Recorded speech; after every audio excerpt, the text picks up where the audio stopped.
Hi, my name is Raph. I am playing Grinner, a barbarian human running from his past as an ex-soldier, now turned mercenary. Hey everyone, I'm Jared. I'm playing the character of Luther. He's a Dhampir. He is a fighter that specializes in firearms, a bit of an investigator, and I am the great uncle of Grinner. Hi, I'm Jacob. I'm playing Tithla, the Goblin Ranger. She is a wonderful hunter and medical genius. Hi, I'm Haz. I'm playing Theodore, the Satyr Druid, who's a kind of a charismatic druid who's unwillingly taken Tithla under his wing as she's followed him through the forest for the past few months. G'day, I'm Tom. I'm playing Jonor, the Aasimar Wizard. He is on the pursuit of good and evil, finding out the best and worst in this world, and he's doing that with a little bit of naivety and optimism. And I'm Owen, the Dungeon Master of our Curse of Strahd campaign.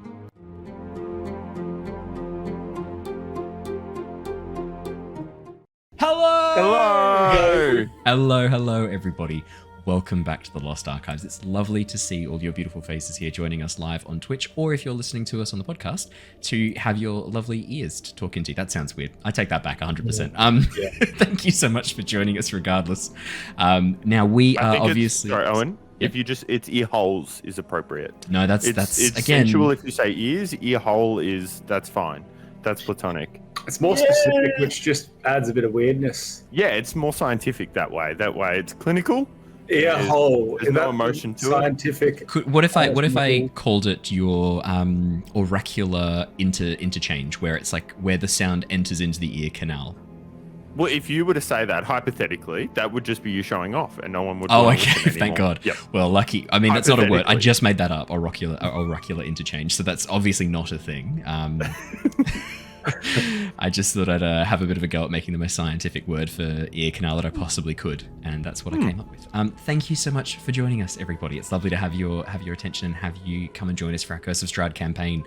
Now, we are down 2 players tonight. Technically 3 players if you count our special guest, Andrew, who's been joining us as Raspip for the last couple of sessions. Andrew's not joining us tonight for the session. Unfortunately, Haz, who plays Theodore as well, is out for this session and the next session. And our poor friend Jared, who is still recovering from his knee surgery, has possibly had a bit of a reaction to the medications or has had something happen, and he's got a splitting migraine. He's not able to join us tonight either. But that's okay, because with the chaff now gone, the 3 gold nuggets that lie before me may shine. And exactly. The 3 people responsible for probably the most derailment that we experience in a session. Well, actually, the 2 people plus Tom, who's just here like, yes. I've got no control over these people. I don't know what I could do to rein them in. They're just getting out of hand.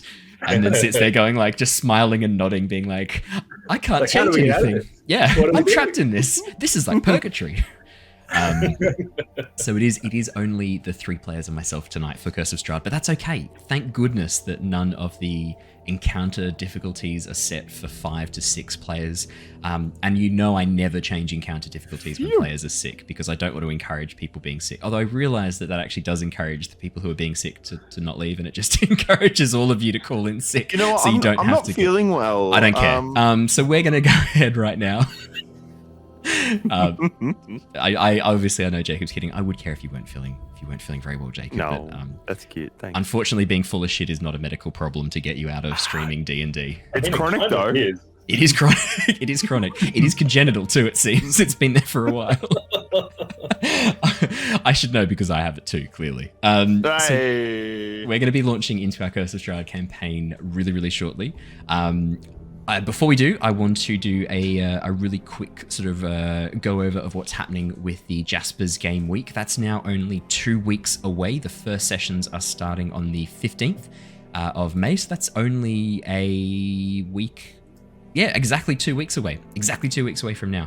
The first sessions will be starting, and it'll be running until the 20th of May. Now, Jasper's Game Week is 3 streams of tabletop RPGs, mostly D&D, but there's a couple of other ones thrown in there as well, that will be running from, I believe it is 11 a.m. Australian Eastern Standard Time for 3 hours, 3 sessions. So it'll be finishing up at about, I think, 10 to 10:30 p.m. Australian Eastern Standard Time in the evenings, and there'll be 3 sessions each day. Definitely come and check them out if you have the spare time to. All of the proceeds will be going to charity, the Black Dog Institute in Australia this year, which is a mental health charity. They do absolutely phenomenal work. Definitely come and check out the streams if you can. During the streams, you can donate to cause chaos, is what I've been told. I've been chatting with a lot of the people who did it last year. Chaos is the word that's being used to describe what happens with these sessions when people start donating for stuff to happen. And it's a personal goal of all of the DMs to maintain the campaign on the rails for at least 30 minutes. That for me is hilarious because we've never once managed that with this campaign, and we don't even have the audience fucking things up that often. We do it ourselves good enough. Exactly. I can see in chat, Kate said, Jaspers, I hear some good eggs will be there. That's interesting. Do you know any good eggs who'll be there, Kate? Because, I mean, I'm going to be there and I'm not really a good egg. You're going to be there, Kate. Are you a good egg? Feels like it's a big call to go out on a limb and call yourself a good egg. I reckon it's also, probably... eggs is plural, so who else is going to be there that's good? Surely no one. Literally no one. Maybe it's plural because Kate's going to be there for a few games. That makes more sense. That makes more sense. So yeah, please come and check it out. I will be playing with Kate, who's in chat right now. I will be playing with Kate on the 18th, the Thursday the 18th game. We're starting at 3:30 over on the Meeples and Dragons Twitch channel. All of this will be in the description of the video and the podcast if you're listening to this recorded. If you're listening on Twitch, I'm going to be posting it into the Twitch chat in literally 30 seconds. So yeah, please come and check it out. Now, there are free seats available for those who want to come and play with us. There's currently a bid going on the Jasper's Game Week website. You can bid and join one of the tables. There are so many amazing sessions that you can come and join. A lot of amazing systems that are going to be played, including Kids on Bikes, which I'm actually really excited to watch that stream. I believe Josh the Pirate is going to be running a Kids on Bikes stream, who is one of our favorite channels to go and raid as soon as we wrap up our sessions. So I'm definitely going to watch that. And 13th Age, which I've heard is like D&D 3.5 edition, but a bit more revised and a bit more streamlined, which sounds really amazing, actually. So I'm going to be really keen to go check those out. And I think the DM running 13th Age, Jackson, if it is the same Jackson, this is the man who got me into D&D and got me to be a dungeon master. I'd played like 2 or 3 sessions, and then this was the guy who encouraged me to actually give DMing a go, and now here I am. So if it is the same Jackson, I'm pretty confident it is. Thank you so much, mate, again, obviously, and I can't wait to see you at the Jasper's Game Week. So all of the links will be in the description and in chat, so make sure you go and check those out. And I'll put the bidding pages for our seats if you want to come and join me as a player. I only am really allowed to be a player once every planetary alignment. Jacob, it's normally when Jupiter and Saturn are in alignment that I'm allowed to be a player, generally. And only as long as one of Jupiter's moons disintegrates in on itself at the same time. That's when. Oh shit! Have we lost Io? Yep. Or Titan? Again. Io again? No, we lost Io too. Oh now, no! Now we're down to Io. Yeah. Shit. I only know those 2 moons of Jupiter. I'm out now. So I don't get to be a player very often. I'm a forever DM, so I'm exceptionally excited to get to be a player for a session of D&D, especially one that's going to be as chaotic as that. The other fun thing I have to announce is I'm going to be putting up a poll on YouTube for you to vote on the class that I should play. And then a little bit later on, the subclass that I should play. I'm going to let you guys decide, because at this stage, I like, as a DM, I kind of get to play all the classes at different times. So I'm really open to playing anything. I'm going to let you pick what I play. Please be kind, internet. That's just asking for trouble, isn't it? Don't be kind. So yeah. Just reminding that subconscious kicking in there from Jacob. Reminding everyone that Gelatinous Cube is actually a playable creature. Oh, it's not though. It is. I found it in there. It's as there. a homebrew, not as a. Yeah. Nah, we can make it work. I'm going to say right now, I haven't spoken to the DM about homebrew, but I'm going to try and stick to standard content as much as possible. So please stick to published works. Well, it'll be a poll, so I'm picking what you get to pick out of anyway. So really, it's an illusion of freedom, internet. Alrighty, that is the only announcement from me. Obviously, yeah. Huge thank you for the team over at Meeples and Dragons and Jasper's Game Week for letting me have this incredible opportunity to play. I'm so excited, and it's been so great getting to meet all the lovely members of that community. Really looking forward to opening up some guest spots for other amazing streamers who I've been chatting with over the past couple of days. Also from the Rolling Together community that I've been getting in with over the past couple of weeks. Yeah, we're going to see some more people coming across to guest, and also these lovely players in front of you hopefully will be getting a bit of a chance to go and guest over at some other channels as well. Get to play some new characters, try some new styles, and get to try out some new Dungeon Masters, because really at this point Stockholm Syndrome's probably set in. I think I'm safe enough to let them experience other Dungeon Mastering styles at this stage. No, I love you, Owen. Oh, that's the rising. The Australian rising inflection at the end is just, it's brutal with stuff like that. Where you're like, is it a question? Sounds like it is. No, so you're the best. Oh, thanks, man. I'm going to choose to believe you're being sincere. Thank you. So yeah, thank you so much. We're going to be very, very excited to do that. So without further ado, let's jump into our Curse of Strahd campaign. Let me quickly read a recap to get us into the session, and we will jump straight back into the action. The newest team of the Tempest Adventuring Guild have found themselves lost in the dangerous realm of Barovia. Trapped by strange magics, the group have now travelled westward, away from the sinister castle which reportedly houses the immortal ruler of Barovia. Successfully arriving in the town of Vallaki, the group have now been drawn into an investigation to locate the missing bones of a saint said to confer protection to the town. Along the way, the group have also teamed up with a Gnome Sorcerer, Raspip, who is searching for a lost item. Their paths seem to lead in the same direction. The Wachter family, who have much to gain from the acquisition of both bones and Raspip's enchanted ring. Previously, the group travelled to the local trading yard, meeting with Gunther Arasek, the local trader, and learning that Raspip's ring was indeed recently sold to Lady Fiona Wachter. Armed with this knowledge and the beginnings of a plan to recover the items now forming in their minds, the group set off into the night. Unfortunately, they hadn't even left the stockyard when cries of alarm sounded from behind them, villagers running from a giant white direwolf which emerged from the shadows. The group soon discovered this wolf belonged to Rictavio, a half-elf bard the group had met with previously. Assisting him and the wolf in escaping the townsfolk and outside the city walls, Grinner ended up assaulting the guards and was placed in the stocks overnight. While Grinner was having rotten fruit and vegetables thrown at him, mostly by Tithla, the party scoped out the Wachter Manor. Theodore transformed into a spider and viewed the Lady Fiona Wachter speaking with an ally, some sort of spy figure, about talking with these strangers who have now arrived in town, inviting them to discuss the untimely removal of the Burgomaster from his position. Jonor, using his magic, then placed a magical eye inside the house and viewed the dining room, allowing him to also see Lady Fiona Wachter and this spy that she was speaking with, a rather sour-looking Barovian man dressed in dark clothes with a grey cloak. We left off last session with the whole group now reunited just as this unsavoury gentleman walked out of the front gates, turned around and spied the group at a distance and began making his way over towards them. As we jump straight back in, Theodore, who has just transformed back out of spider form and back into his normal satyr form and has finished relaying all this information to you, gives a bit of a look over and goes, that is the gentleman that I was telling you about, the one inside the manor. Jonor, this is the man you saw as well with your magic eye? Yeah, that's definitely him. Do we all want to talk to him, or do we want to... Do we run? As Jonor kind of like looks around him. Was I going to get to talk to the guards to get us in the front door? I think that... Remember, you just promised me like 15 seconds ago that I could talk to the guards. As you say that, oh my god, I've just talked for so many player characters tonight. As you say that, Luther looks over and goes, no, Tithla, I did not think that was a good idea. I was not thinking that you should talk to the guards. We actually said that we would maybe all talk to the guards together, and now we maybe shouldn't talk about this because this gentleman is just walking up right behind us.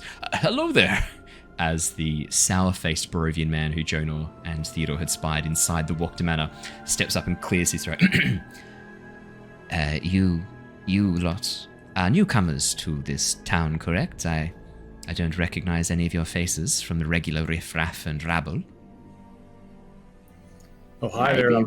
My name, I'm Jonor. Nice to meet you.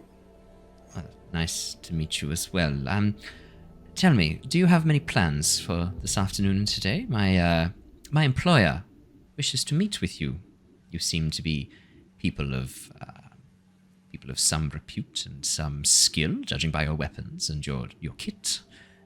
Perhaps you'd be interested in meeting with Lady Fiona Wachter. She often likes to meet newcomers to the town and welcome them to our friendly little abode here. Well, has she got a bath in there? Yes, but I'm that's covered in vegetables. Oh, Grinner, sorry, you're not there right yet. Don't worry, I'll bring you in, Grinner. Don't worry. Grinner, you're still in the stocks. Grinner, we can't hear you from here. You're all the way over, still in the stocks. What? What's happening? Shouting. We've left. I think we'll come back to you, Grinner. Don't worry. I promise. I probably should have started with your quick history, but we will. I promise we'll come back to you in a second. Cool. Stop making it all about you. It always is. I'm sure we can have a chat with her. That'll be great. We do have business earlier this morning to just outside the town, but we can say arrange a time this afternoon, perhaps. Does that work for your schedule? Well, the lady Wachter has several pressing engagements, but I think for such accomplished adventurers like yourselves, we could make some time to fit you into her busy schedule. How about the second chiming of the bell? I bet there's already been like 7 chimes. Yes, but once it gets to 12, it will go back again to 1 again. So wouldn't that be like the 7th and then the 8th? Wouldn't the 14th? That be like I'll add up for you. The 14th chiming of the bell in that case. But if there was 7 at 7 and then 8, that's already 15. Plus another 9. He turns away from Tithla, the goblin girl, and looks towards Jonor. You understand, don't you? Yeah, I understand. I did a bit of mathematics back in the day. I think second bell sounds like very well for us. That gives you time to conclude your business, and then. Absolutely. Wonderful. I don't understand the typical like familiarities in this town. What do we do? Do we bring a gift? What's the nice thing to do in this town? Oh, no need to bring a gift. If you were to bring a bottle of wine or some spirits to share, I'm sure the lady would look upon such acts favorably. Make sure it's something nice, not just your bottom of the barrel stuff. Duly noted. I look over at Grinner in the distance and... Still in the stocks. Yeah. Well, when you get to the gate at second chiming of the bell, ask the guards for Ernst. I will come and let you in and take you to the lady in the parlor room. Absolutely. I look forward to meeting you a little bit more in detail then. Wonderful. Well, have a pleasant morning, and we'll see each other again just after luncheon. Thank you very much. No problem. No, don't worry. Ernst gives a very slight incline of his head as he bows ever so slightly, and then putting his hands sort of together underneath the long, flowing dark robes that he wears underneath his grey cloak, he then begins walking back towards the manor house. As he gets to the front gates and the guards, he sort of pauses for a moment, looks over at you lot, looks back at the gatehouse, and then turns and begins walking into town, pulling out a coin pouch and pulling out some gold coins before walking away.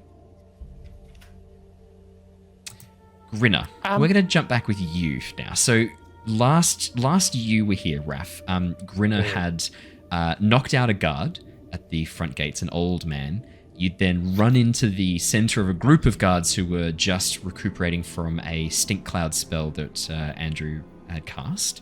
You then chucked, what was it? It was like a bucket or something into the middle of them. A helmet. A helmet into the middle of them to make a loud noise, and like grabbed the hat off one of them and then ran away. You were caught very quickly. The guards behind you who chased you down rang bells quite loudly, and emerging out of the gloom in front of you, 2 guards just immediately coat-hangered you onto the ground. You were then still quite bleary-eyed, head ringing, dragged to the stocks, ironically right outside the front of the Blue Water Inn, and locked into the stocks next to a half-elven gentleman who looked a bit shabby, had very like dark 5 o'clock shadow and stubble growing through his head. You could see some patches of hair missing from his body and some bruises sort of colouring his face. Dressed in quite ragged tunic and pants, locked into the stocks next to you. And as you're sort of slammed into the stocks and these are then hammered into position and then padlocked, the guy next to you goes, "Rough night, buddy." Oh, this is where we jump. We're going to jump in with you. Yeah. Yeah, sorry, Grinner, it's come back to making it about you now. Why are you talking in Why character? is that in Tithla's voice? I'm shouting across the yard. And time, you're currently in the future. This is the part. So this is the previous night. Constant message. This is the previous night, Grinner. So this is after you ran away. This is nighttime. It's probably about 11 o'clock at night, and this is the night the wolf has just escaped from town. Yeah, you could say that. A bit of a rough fucking... Silence! One of the guards says and punches you in the gut. Oh, Not hard enough to actually deal damage, but hard enough that you're like, oh, as you're briefly winded. what was that for, you fucking twat? Silence. Now, please. Can I see him, or am I kind of just jammed in there? You're jammed in the stocks. Your head and arms are locked into this wooden palisade, essentially locking you in place. The hole for your head actually quite tight against your neck. Your scar is rubbing a little bit against the wood. It's not very well polished and it's not smooth. There's like splinters already that you can, kind of feel in your wrist starting to form as you like jangle around and try and get out of this thing. The wood feels to be incredibly well made, and at first you didn't notice it, but now that you've been in the stocks for about 10-15 seconds or so, there's definitely a bit of a smell coming from the ground below you. And as you kind of like look down, which is probably the only direction you can comfortably look, which is because the way you're sort of held, the stocks are only about waist height. So you're bent over almost at a 90-degree angle, with your upper torso completely horizontal, locked into this thing, and your legs just kind of like dangling out the back and occasionally like trying to hold yourself upright. There's no way to get comfy in this thing. And as you look down, there's a lot of rotten fruit and vegetable below you, just decomposing on the ground. And as you sort of look a little bit to the left and a little bit right of the stocks, you can see stains of what looks to be like tomato juice and other miscellaneous vegetable mass around you. And as you look back over at your fellow prisoner, you can see he still has the limp remains of a carrot hanging off one of his ears. It's sort of like gotten a bit tangled around the outer lobe. Well, That's a sentence and a half, Jesus. Sorry, go. Sorry. It's going to be a night like that, right? All right. Not my first it's the mornings you got to look out for. This lot fucking vicious.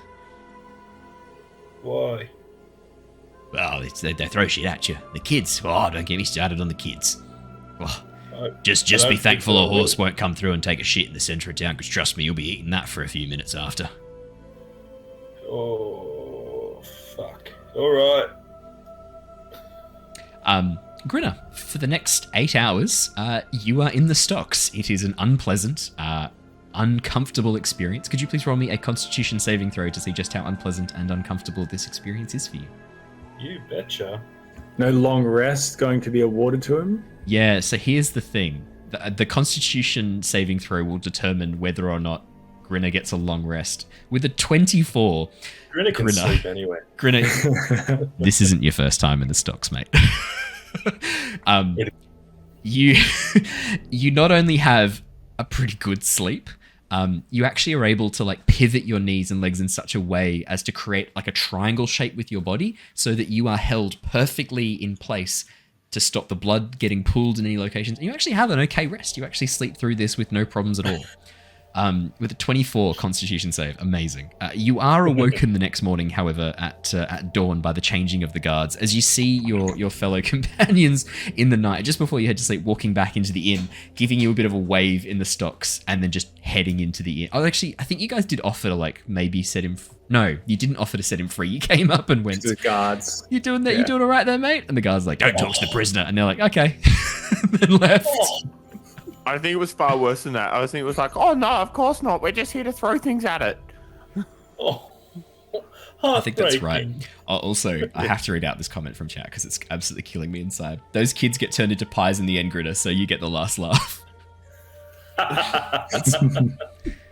Well, actually, that's entirely up to you. You guys were told to go and communicate to the burgomaster, to the mayor of the town.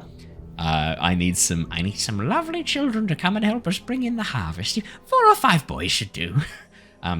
It's up to you whether or not you wish to communicate that, Grinner. Maybe that decision will be made based on your experiences the next morning. But you look, somehow you managed to get a decent night's sleep.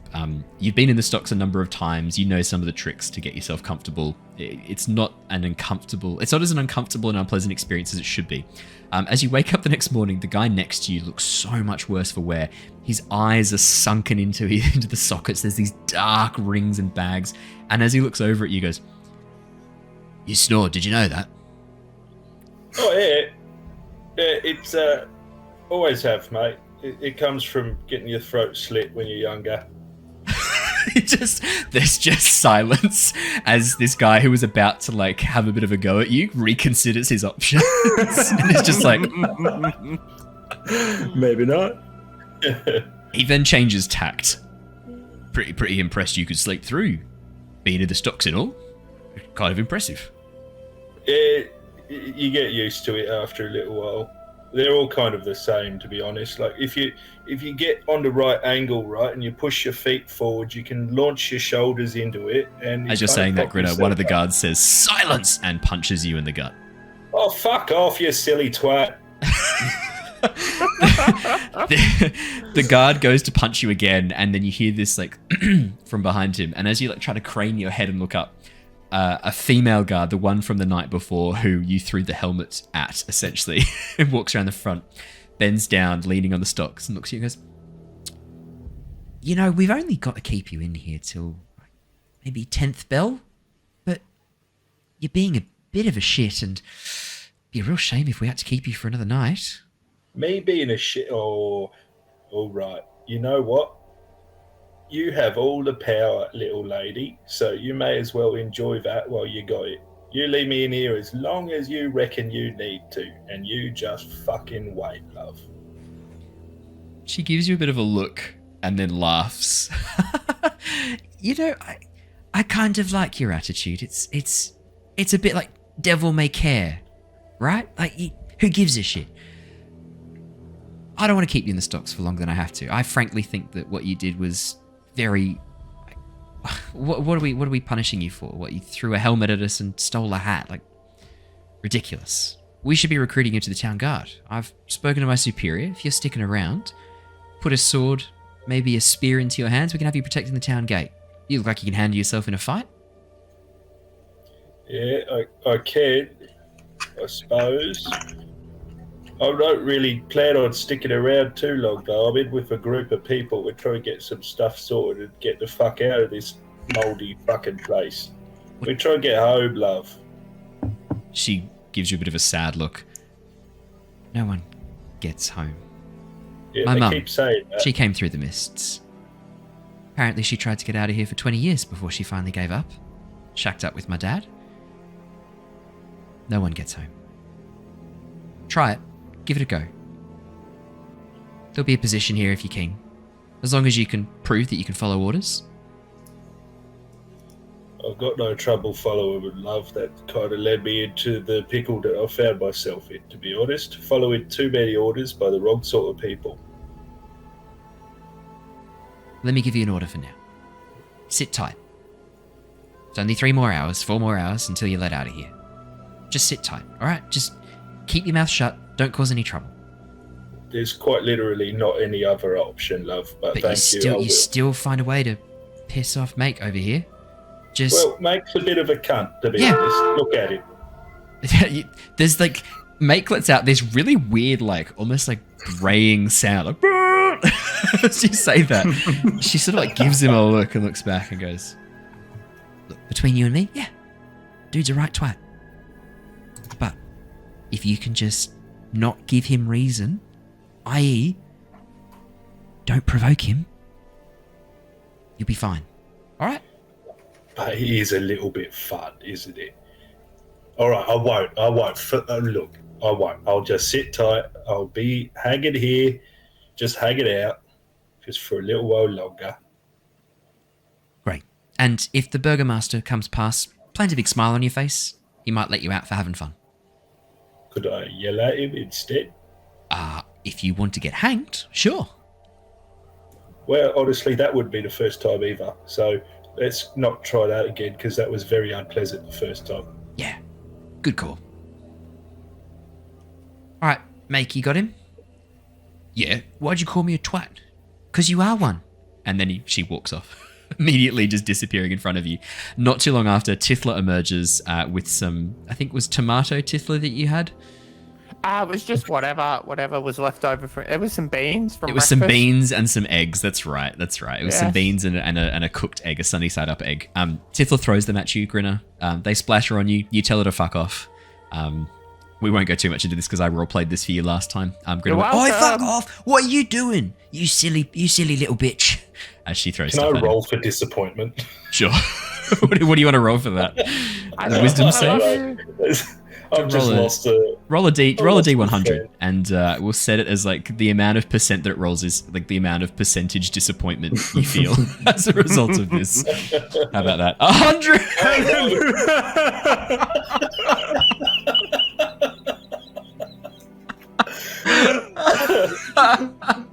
What are the chances? Well, 1 in 100. 1 in 100. 1 in 100. You will never roll that again. Are you glad that you rolled it on this? Yeah. You will literally never roll that again. Tithla is dead to me. So that's 100. Cool. Well, that's the amount of disappointment. You could not be more disappointed in Tithla. It's maximum disappointment. What unbelievable. Oh my god. Like, imagine if you'd roll that on like one of the magic item tables that I've got. Like even if like there's in Tyranny of Dragons and Return of the Giants, there's the bean merchant who sells magic beans. If you get 100 on the D100, you get a wish spell. Like, nah. You're using it for this. It's just genuine disappointment in another character. That we only jokingly rolled. It's the best bits. You volunteered this. Yeah. Okay. So, watch me RP the shit out of it. Yeah. Because that was 100, I assume Grinner says something particularly biting at Tithla that would actually try and hurt. I actually get the sense that Grinner is still processing his feelings about this, and we'll get to experience that once Grinner's released from the stocks, because it doesn't seem like words would be enough for Grinner to express 100 disappointment. That feels like something a bit more physical. Okay, just because I could imagine Tithla suffering some sort of sanity check because of the face venom staring that would back be at him. behind it. I get the sense that Tithla was on a bit of a high and having too much fun at that point to have realised what was going on. Yeah, all right. It's now in the world will come crashing down. Yeah, I think Tithla in her mind's like, oh, this was fun, and then like Grinner emerges later, just looks at Tithla, and then just shakes his head, and Tithla dies a little bit inside. As Grinner then punches her repeatedly. Yeah, so I'm gonna have fun. that's what Talk she to you ended with. later. Yeah, that's what it ended with. Grinner, as the 10th bell rings, the guard mate who you'd spoken with very briefly and had punched you in the gut about 3 times, leans down with a key. Just goes, You reckon you're 10th bell? You were supposed to be let out 10th bell, I think, wasn't it? Yeah, probably. I don't know. Sure. Maybe we should wait for 11th or 12th bell just to be sure. Well, I feel like we don't need to do that, do we? I feel like there's a reason people call you names, mate. How about you just open it up? Oh, it'd be a real shame. Do you know what? There's only really 2 copies of this key. If I was to drop it... Oh, look at that. There's an open sewer grate right there. It'd be a real shame if I dropped this key down there and there was just no way to get this open. We might have to hammer this thing off you. And I'm pretty good with a spear, but hammer, something just happens when I've got a hammer and I sort of just hit things in front of me. That'd be a real shame, wouldn't it? I'd imagine that you have hit lots of things in the past, like your own fucking head by the sounds of it. Are you all there, mate? Come a little closer, hey? Make leans down over and puts the key partway up your nose to lift you up so that you're looking at him, to hold your head up. Just as he's about to open his mouth, you hear a "Oi!" from across the square. And as you sort of like look around him, you see the female guard making her way back over with a spear, sort of just like dangling it over her shoulders. She looks at Make, looks at you, looks at Make, looks at you, cocks her head. Make leans back and goes, "Prisoner was giving me lip. Gonna keep him for another hour to teach him a lesson." She looks and goes, "Open the fucking stocks, mate. Just open the fucking stocks, let him out. He'll be out of here, right? You're leaving. You said you were leaving town?" Yeah, well, shortly. I'll be leaving the stocks at any rate, and I won't be giving any more trouble to any of you lot unless you start something. See? Isn't that right? No more trouble. Let him out now, mate, please.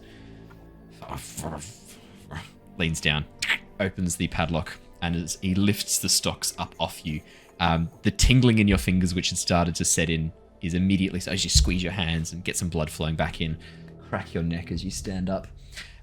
You immediately start to feel a bit better as you crack your back, stand right. The stocks drop with a loud clunk, and Make begins to padlock again and begins walking away with his spear.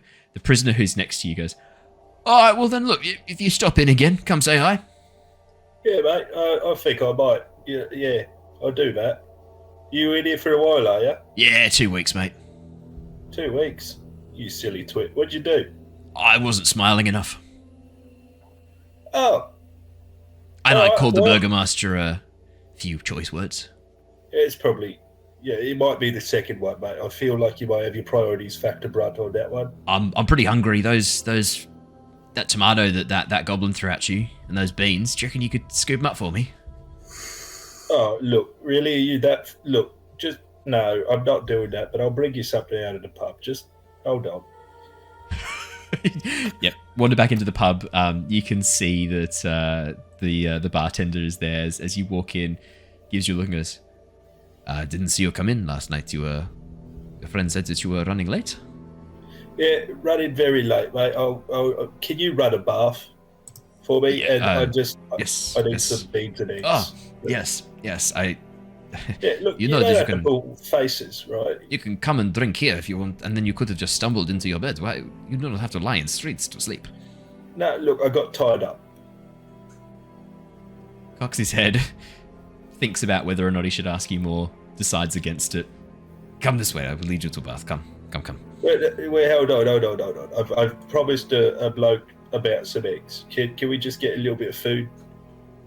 Real quick. Who is needing this food?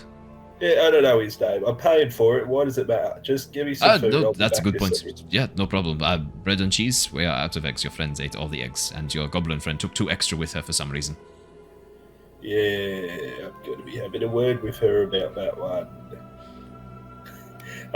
Yeah, bread and cheese, mate. I'll be quick, and then I'll have a bath.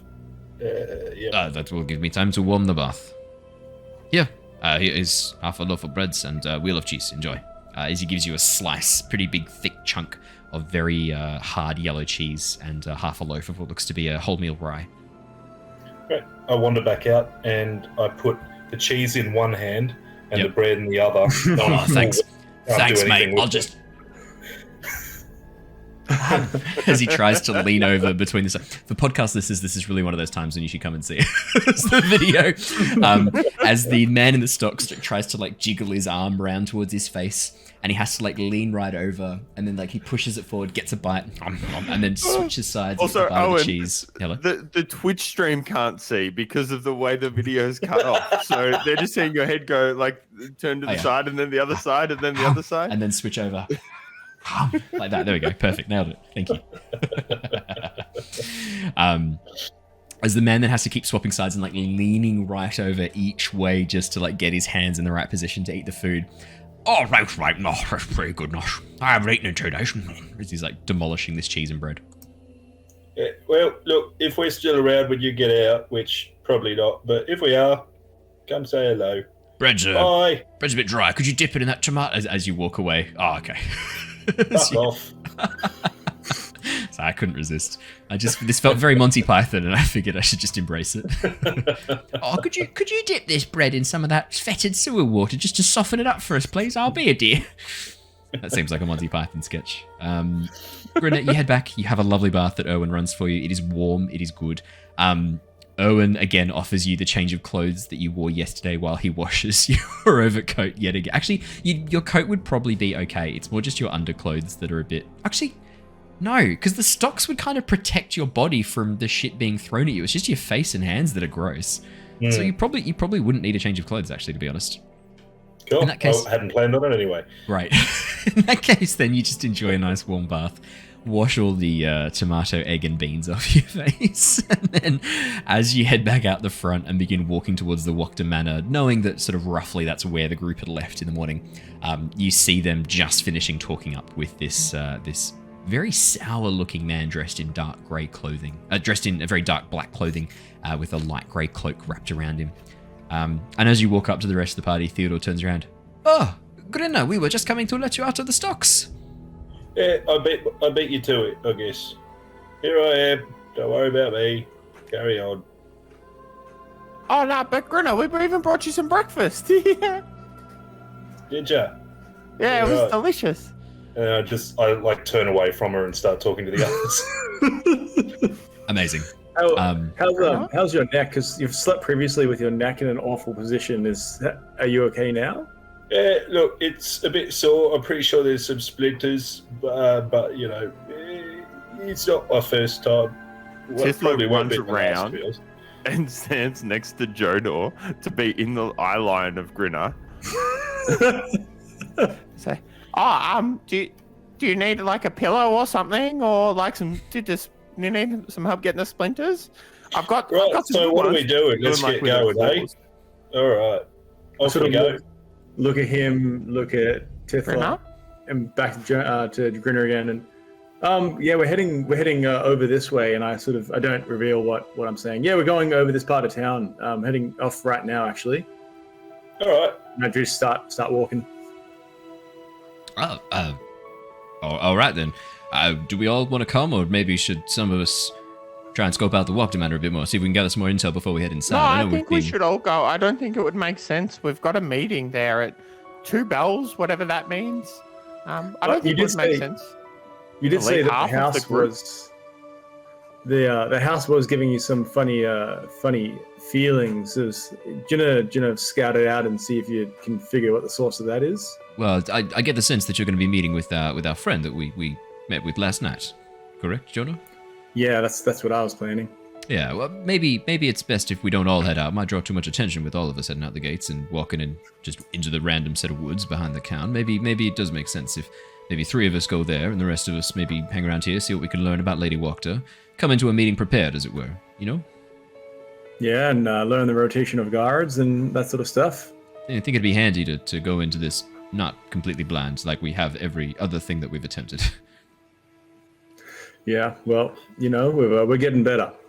Yeah, exactly. I think we're improving every time. This is like a C plus effort. We're gonna get a B- this time, I hope. Maybe a B. Yeah, we got I used clairvoyance to scout out the inside of the area. Yeah, there you go. +1 immediately. So, yeah.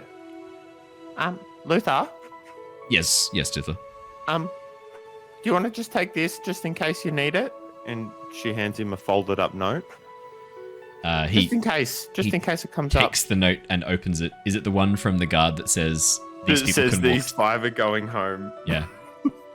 Tithla, maybe you should have this to get back into the town if there's any problems at the gates. No, but we're not going to be acting suspicious. No, but if you're heading outside of town, maybe it'd be handy to get back in through the gates if you need to get in past the guards.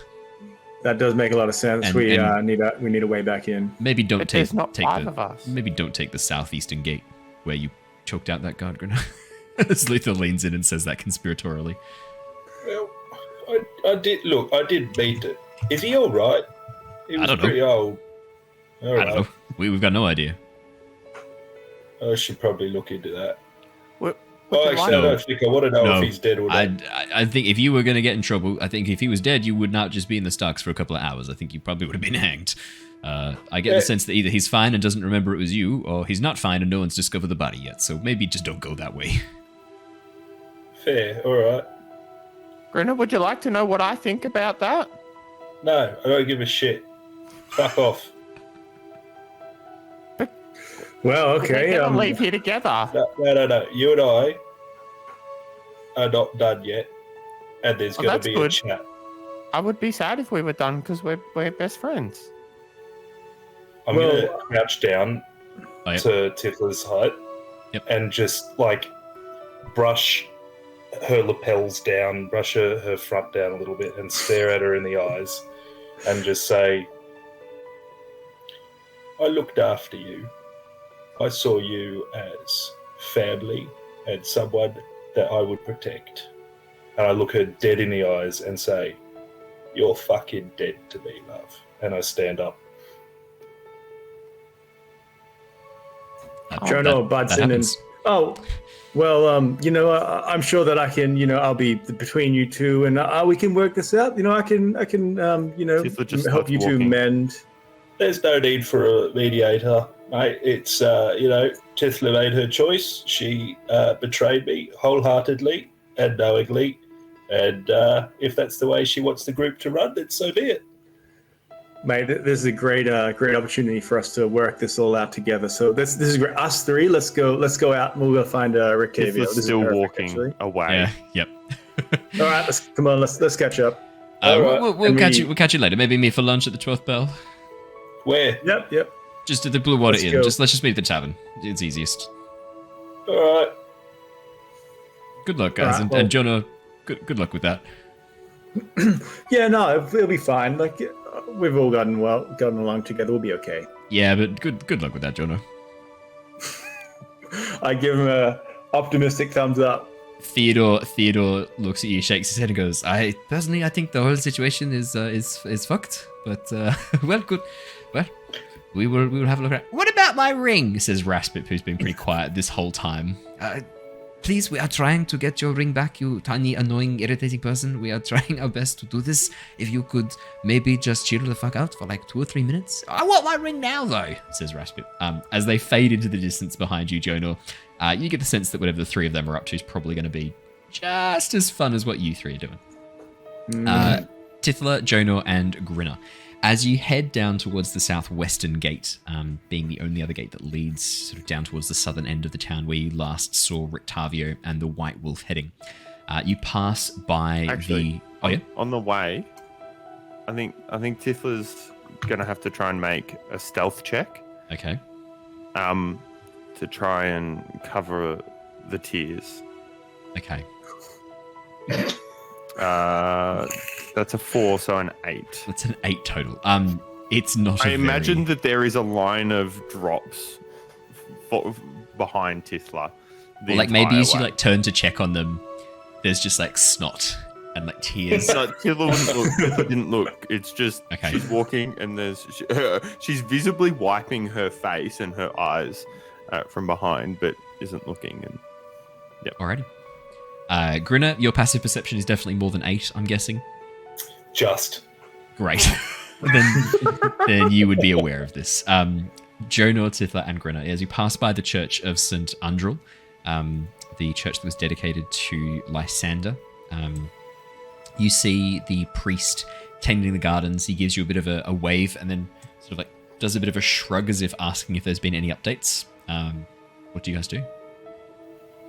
What's he shrugging about? No. Yeah, I'm not talking to you.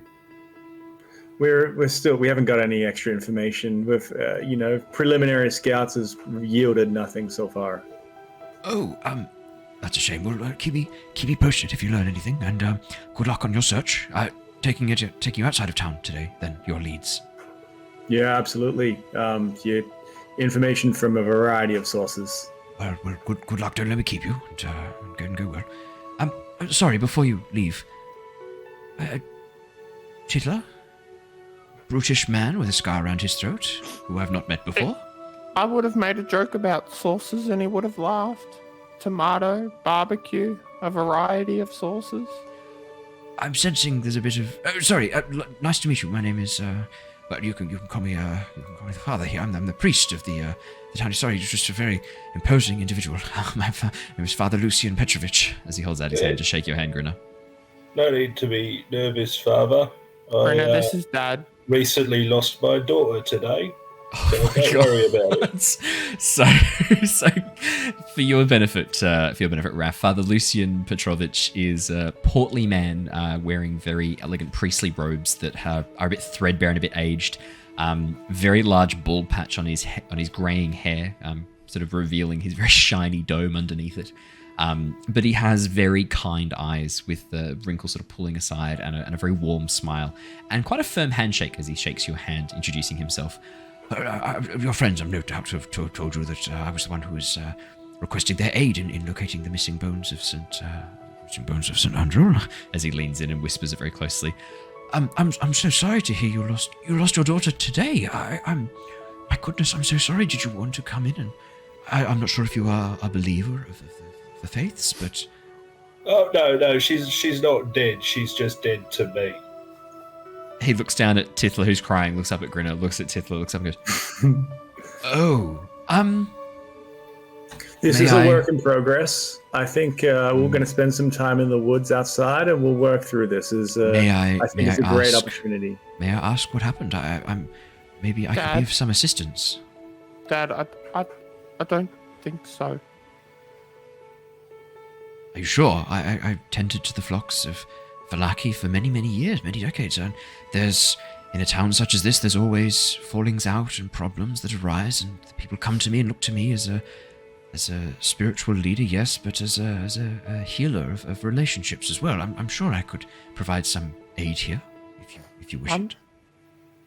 Well, let me put it real simple for you, all right? So I took it upon myself to do the best that I could to protect our group and make sure that no trouble befell them, and to keep everyone safe meant that I would be locked in the stocks for the evening. Oh my. And in the morning, when all of my friends show up in what I assume to be to get me out, what does this one do but throw a whole bunch of grubby food at me and wander off? And I'll do it again. And she walks off. As Leave. Tithla walks off in a huff, Father Lucian sort of nods, looks towards Tithla, looks towards you, Grinner, goes, I only know Tithla very casually. I helped heal her with her burns when she came into town. What little I do know about Tithla is that she still is quite young and still has some maturing to do. When you were her age, would you have found it quite funny to throw some food at someone in the stocks as a bit of a joke? You look like you got up to a bit of mischief as a young lad, if you don't mind me saying. Yeah, look, maybe, but that's beside the point for right now. It doesn't change how I feel about the situation. No, in not at all. disguise. No, you are fully entitled to be angry and to feel hurt and betrayed. Sorry, Jonor, could you give us a moment, please? I'd just like to talk to Grinner for a moment, please. All right, I go chase after Tithla. yeah. He puts a hand on your shoulder and looks deep into your eyes, Grinner. You are fully entitled to feel upset. Of course you are. They're your feelings. But maybe when you've had a bit of a chance to express those emotions and sit with them, maybe you can find it in your heart to understand maybe where her behavior came from. And maybe this is a chance for you to teach her. I'm sure you've had people in your life who were able to come in and teach you things when you needed to learn them. And maybe you disappointed them at times and they kept with it and had patience for you. Would that be fair to say? No, they actually tried to hang me for that, but that's Well, beside the point. No, that's even better. Did that work? Well, no, obviously. No, But look, obviously not the hanging, but those people and their actions, how they treated you. Is that how you want to treat other people? Is that how you wanted to be treated at her age? No, it's not. It's not. But look, it's not as though if we got into trouble, I would be there to look after her. I do not wish her harm. The trust is gone. We are supposed to be a cohesive unit. In my view of the world, we look after each other because nobody else will. And this has broken that trust, possibly forever. I don't know. But as things stand right now, that little goblin girl, who I will still do everything in my power to keep safe, it's not there. We had a bond. She's She's fucked it. Well, maybe when you're feeling a bit more, feeling like you've had a chance to express these emotions and process your hurt, maybe you could offer opportunities to rebuild that trust. That's all I'm asking. Look, Father, with all due respect, and I appreciate your input, I do, because it's good to have an external input. I'm aware of that. Stay out of my fucking business, mate. If you ever want to talk, my door's always open, except when I'm asleep. Then it's closed. Gives you a nod. All right. I'd put out my hand. It was good to meet you, Father. Good to meet you too. Gives your hand a shake. Both hands, he does the power play both hand shake, where like he does the first hand and then as you grasp it, the second hand comes in and gives you a really firm handshake as he looks you in the eyes and goes, I'm here whenever you need. Good luck, and thank you for agreeing to help. I know your friends agreed on your behalf, and you may not have had much of a say in helping, but I really appreciate you helping us look for the bones that are missing. Thank you. Well, like I said, cohesive unit, mate. One for all and all for one. Apparently, that's not always the case, and I wander off. What he doesn't say is, What a salty little boy. he doesn't say that. As you, I just want to make it clear, he doesn't say that.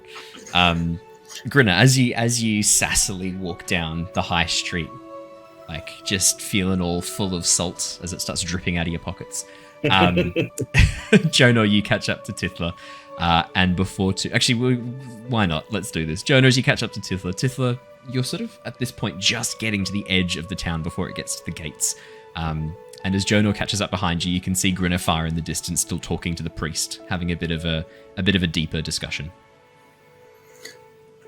Hey, Tithla, what's going on here? There's something's happened here, and your face, there's a tear. No, there's not. I dropped down to get up the same height as her. I'm happy to listen. What has happened? Nothing. I was just trying to play with my friend, and I didn't do a good job. And it's like my mum always said, I take things too far, and it's just not fun. And I just. Tithla, I think you're one of the funniest people going around. I enjoy you being with us. Maybe in a different light, we can look back at this and it'll be such a good joke. But I think for the time being, can you stand up straight and? I am standing up. I'm just short, you fuck. She doesn't say stand up straight and face this scenario we have in front of us. I think time will heal it for us. I could go and talk to a wolf. That's fine. I think that'll be good. We'll work hard on this task. And I don't know if I'll ever be able to talk to Grinner again, though. He's very upset. He has every right to be. I was a terrible friend. I am a terrible friend. You look at that man. He is a rough unit. I'm sure he can work through anything. I don't think we should judge people based off of just their looks. I think even if some people put on a tough bravado, have you seen the on the inside? You've seen oysters before, Jonor. You know what I'm talking about. You've seen the little marks on his hand where the girl's palm is on there. He's definitely got a soft side. I think, he's maybe barked up a little bit, but he'll crack again. I don't think so. Well, I think this was the one thing that was just the wrong thing, and I think I may have ruined my friendship forever. I give her a little hug. Get in here, Tithla. And she goes to lean away, but then nuzzles in a little bit. Oh, very cute. And then wipes her nose and her tears on the coat. I'd put the coat forwards. And Jonor is wearing mostly white. Oh, there's a green. It's on the inside, away from the book. It's opposite. I redirect the head to the other side. You do have a long blue scarf. I guess you could just use the scarf. As she's going for your white robes, you're like, oh, blue scarf, blue scarf. Not the book. All right. I give her a little pat on the back. I don't think it's going to be fixed that easily, if ever, but I think for now we should go and... Are you a good whistler? Yeah, I can use the whistle. Alright, do you want to do the whistle when we get out there? Yeah, absolutely. I can make it particularly loud. All right. I imagine Grinner then turns up. Yeah, Grinner catches up a very short while later. That's roughly about the same length of time as the conversation with Father Lucian. And as the three of you then walk out of the gates, I mean, I almost said the three of you walk out of the gates together, but I know Grinner's about to fucking step in and go, don't walk next to Tithla. As the three of you walk out of the gates together and then begin turning south to follow the palisade wall around the back of the town, you soon come to the edge of the woodlands. Because of the way the palisade wall has been constructed and the way the town itself has been formed, the forest on this southern edge of the town creeps much closer to the walls than it does on the northern end. As you pass through the forest on the northern end, there's quite a large open area surrounding the town. Open fields and clear views towards the lake. But down in the southern end, away from the open roads, the forest has either regrown, judging by the number of tree stumps that you can see, or was never fully chopped down and has just recovered over time. The forest is only a couple of 10-20 meters away from the edge of the town fence, and you can see small saplings and grasses growing up around, very close to the fence itself. As you begin heading down, Jonor, you pull out the whistle, and let out some short bursts. What do you do? It is one short and two long. Hey, legends. Well done. I even tried to throw you off a bit there. You let out some short bursts on the whistle. An arrow right into your forehead as you signal to a nearby hunter that there's a duck here. No. As you let out one short and two long bursts on the whistle, you hear nothing for a few moments, and then a matching cry coming from the woods a little bit more towards the east and a bit deeper into the woodland area. This matching whistle, the one short, two long bursts. All right, guys, we've got our direction. Let's head on in. At this point, I imagine Grinner and Tithla are, they're on opposite sides 10 of you. meters apart. And so I'm sort of swerving to one side for a little bit, then swerve to the other person and just sort of going back and forth. I can't commit to which person. How well does Jonor deal with conflict? Or probably not well. Are you awkwardly trying to maintain conversation between them? I was definitely thinking when the priest was being the psychologist or the remediator, he was getting a bit this is my job. But I let him. Getting a bit of mediator envy there, Jonor. Yeah, that's exactly right. Just out of interest, what sort of small talk does Jonor try to maintain during this roughly 15-minute walk down around the southern portion of the town? I think he would just try to recite the concepts of remediation that he learned of in his studies. That you've read once about 10 years ago in a book. Yeah, he's oh no, I think it's more like this. You have to understand the other person's perspective and, consider... Take your shoes off and swap your shoes. You have to walk a mile in each other's shoes. I remember reading that very clearly. Yeah, and we can see how the response is, and hasn't gone well. It's not gone well. We're not even going to bother we're not even going to bother rolling for that. Nah, we don't need to roll for that. We know it's not going well. As you begin heading into the densely packed forests and pushing through the undergrowth, it doesn't take too long before you emerge into a small clearing. Maybe this was once an old loggers' camp. You can see a dilapidated building that is partially collapsed at the southern end, made of wood, with a number of what look to be old sawmill parts scattered around. And you can see inside this old woodsman's hut, Rictavio has set up a temporary base. Lying down in the middle of this very small glade is the large white direwolf. As you enter through, the wolf looks at all of you, sniffing the air, clearly having heard and seen your approach and sensed it much, much sooner than you stepping into the glade. Rictavio steps out from underneath the tent that he set up inside this half-collapsed woodsman's hut, stretches and goes, "Right, he came. Thank you very much. Had a bit of a sleep in." Yeah, sleep in's one way to put it. I'm gonna go and keep guard. And Tithla's gonna walk into the. You don't need to do that. The wolf will keep. Oh, okay. That's okay. Right. I don't mind. Well, maybe. Do you want to? Sorry, you go, Jenna. it's a work in progress. Just give that a moment. Do you want to stay within earshot, Tithla? And that way, if you've got any questions or anything you want to say, you can just call it out from the other side of the glade.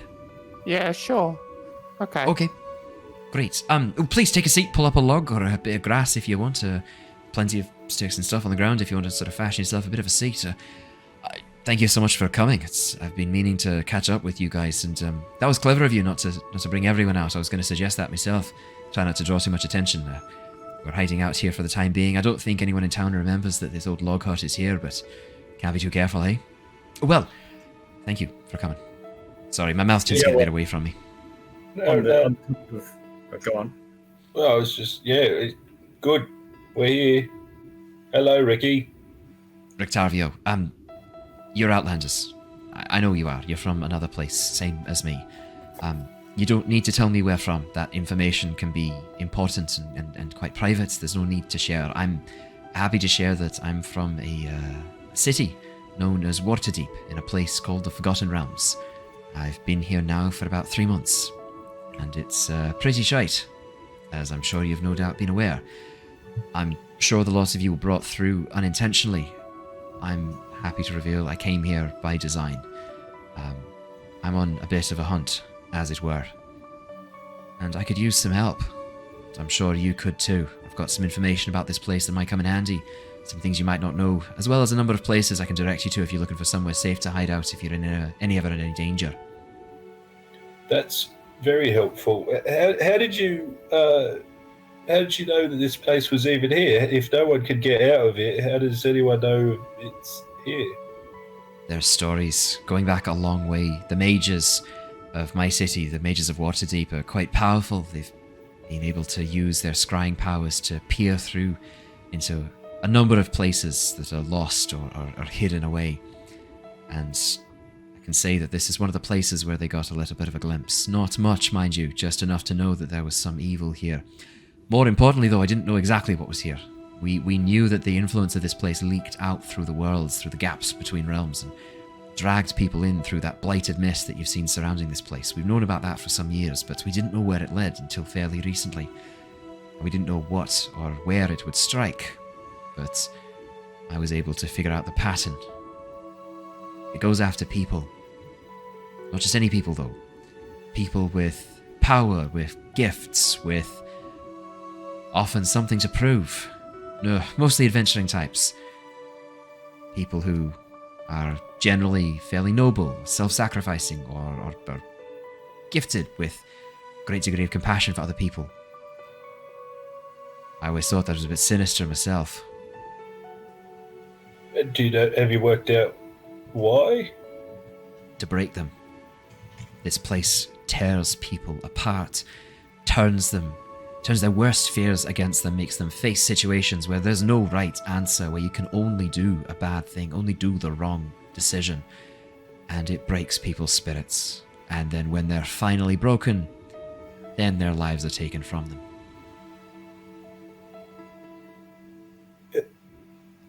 How can an entire plane of existence contrive to do that, though? Because this whole place it bows to the whims of a single man. Count. What, the bloke in the castle? Oh, yes. He controls this place utterly through magic or malice or sheer force of will. I don't know, but he is exceptionally powerful here. Exceptionally powerful. And so you said that you were on here on a mission. Is it to fight him and to break this, or to get more information? Look, at first, I thought it would be just another vampire to nail their head above the door to the nearest inn as a celebration, maybe get another place named after me, but I don't think I can kill him. Not by myself, even not with all of you together. I don't think even all of us together could do it. I've seen people, incredibly powerful people, throw everything they have at him, and I've literally seen him reattach limbs, heal himself in front of my eyes. This is no ordinary vampire. He is immensely powerful. No, my plan is to hoping gain entrance to his castle. I suspect that he's got some items there of value, maybe If this is controlled by magic, maybe there's some way to disrupt whatever that magic is. Break down the walls and disrupt the mist. But we need to know what's inside first. And for that, I think you might be able to help me. You see, most of the people who come here, he likes to meet with them. Normally after a few weeks, when they've had a chance to face horrors and for the corruption to begin to set in, he likes to meet with them. Invite them to dinner. I'm hoping that we can use that opportunity to get you in. So at that point, we need to be broken, and it seems like we'd already be in a bad state by then already. You don't need to be fully broken. I think ideally, if you want to keep living, you want to have some semblance of yourself and your morality left. Ideally, I think it would be best if you've actually managed to resist and avoid having this place tear you down and corrupt you. I think that's going to interest him even more, and hopefully keep you alive a bit longer. When you are corrupted, when you fall into the dangers of this realm, it doesn't look like you serve any further use. That's normally when people get killed. Or they're killed by their own inadequacy. Either. All right, so the takeaway is don't have dinners with strangers. Okay, we'll best avoid that for the time being anyway. I think if you can, if you were invited back to Castle Ravenloft, I think you should accept. If I'm not around or you haven't had a chance to tell me, find a way to communicate to me. Find some way to send me a message, because I would like to know and I want to be nearby in case you need help getting out. What are we looking for exactly in there, though? You just sending us in to, what, just look around? Yeah, I don't know what's in the castle. I don't have any magics that can help me peer inside. I'm not that type of magic user. But you, as he looks over at Jonor, seeing you play with your Taraka cards, you've got some level of prescience, correct? You can see glimpses of the future. Absolutely. I've had a couple little weird happenstances recently. I think you are just what we need. How you said recently, this is what, fairly new? Something, a power you've only just sort of started tapping into? Yeah, the last couple of days is about it. Right. I think we might need to get you to meet with Madame Ava. I'm loath to expose you to her at this point, but I think if you can learn what you can from her, maybe she can teach you things you need to keep you alive, but more importantly, get us the information we need from inside the castle. Does this happen to be someone you're communicating with back in Waterdeep, or a local? No, she's a member of the Vistani here. She travels with them. She's a fortune teller. Personally, when I first saw her, I thought she was full of shite, but she's got the sight for sure. I don't believe in being able to control and predict the future. I don't believe in fate. I think it's choices that matter, but I can tell you right now that she at least has some glimpse into what people's choices are likely to be. And she's proven useful, if not entirely trustworthy, so far. I think maybe it's worth you take a chance to meet with her. Learn what you can. Just be careful. Vistani are not to be trusted, even at the best of times, and while she's not a true member of their travelling group, she travels with them, and those around her might be after your coin or your lives if you're not careful. So just keep an eye on your own backs and each other's, eh? Yeah, I've learned pretty quick not to trust those lot. Not all the Vistani are pricks. Just most of them. Horrible. Most of them are pretty shocking. You have to understand, though, this place, it encourages that kind of behavior, that predatory, that banditry behavior that they employ. It works. It's how they survive here. It takes strength of character that I've seen few be able to commit to actually maintain the life of a traveling merchant and not have made some sort of deal with something a fair bit darker than yourself. Rick, Tabby, on a slight tangent, mate, but why do you need us to do all of this? Why can't you go into the castle and have dinner and walk around? I've got a really major advantage over the Count right now. He doesn't know I'm here. He doesn't know who I am. And I want to keep it that way for as long as possible, because when he does, I'm in real and serious danger. Yeah, I mean, we all are. He knows that we're here now, and he'll probably be toying with us, so Is there anything different about you in your circumstance? It's not that I don't trust you, lad. It's just that anything I tell you, he might be able to use against me. At the moment, all you know is the name Rictavio and my description. That's useless to him. He won't be able to do anything with that. Even my wolf companion here won't give him any clues. It's best if I don't tell you too much. If you end up in a dungeon being tortured, the less information you can tell him, the better. I mean, if you give him the information, oh, we met with some fucker who doesn't want you to know who he is, he can't do anything with that. It's not going to give him any clues. Well, how do we communicate with you? How do we get in touch? You know, if we don't know anything about you or where you're going to be, how do we... You're staying at the Blue Water Inn, correct? Yeah, for the moment, yeah.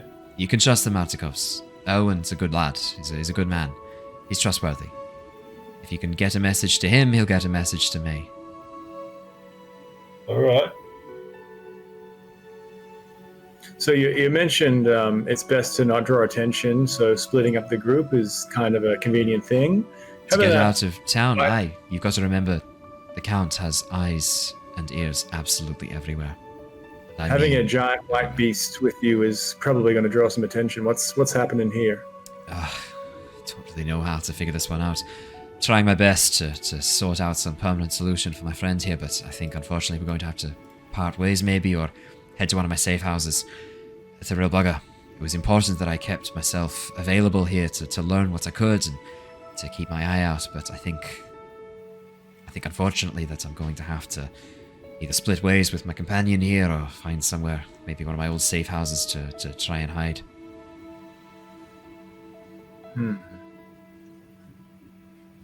Are you in communication with the mages back in Waterdeep? I presume there was some concocted plan. Nothing gets out. The mages of Waterdeep, they didn't know my plans were to come here. I used them to get information, to find out where I needed to be, what time and when. And then, with my preparations ready, I marched through into the mists. I can't get a message out. I've tried. Whatever magic keeps this place hidden and protected, it's powerful stuff. And just so you know, you should be careful when trying to contact people within this plane. Spells like a message, sending, I think he can hear them, if you know what I mean. So what was your plan then? To come in here, kill the vampire, and then everyone would be free and you could get out? I didn't know there was a vampire. All I knew coming into this place was that something here was evil, was grabbing people from my home, grabbing people from my realm and taking them in, and they never returned. That's all I knew when I first set out on this mission. I didn't know too much else.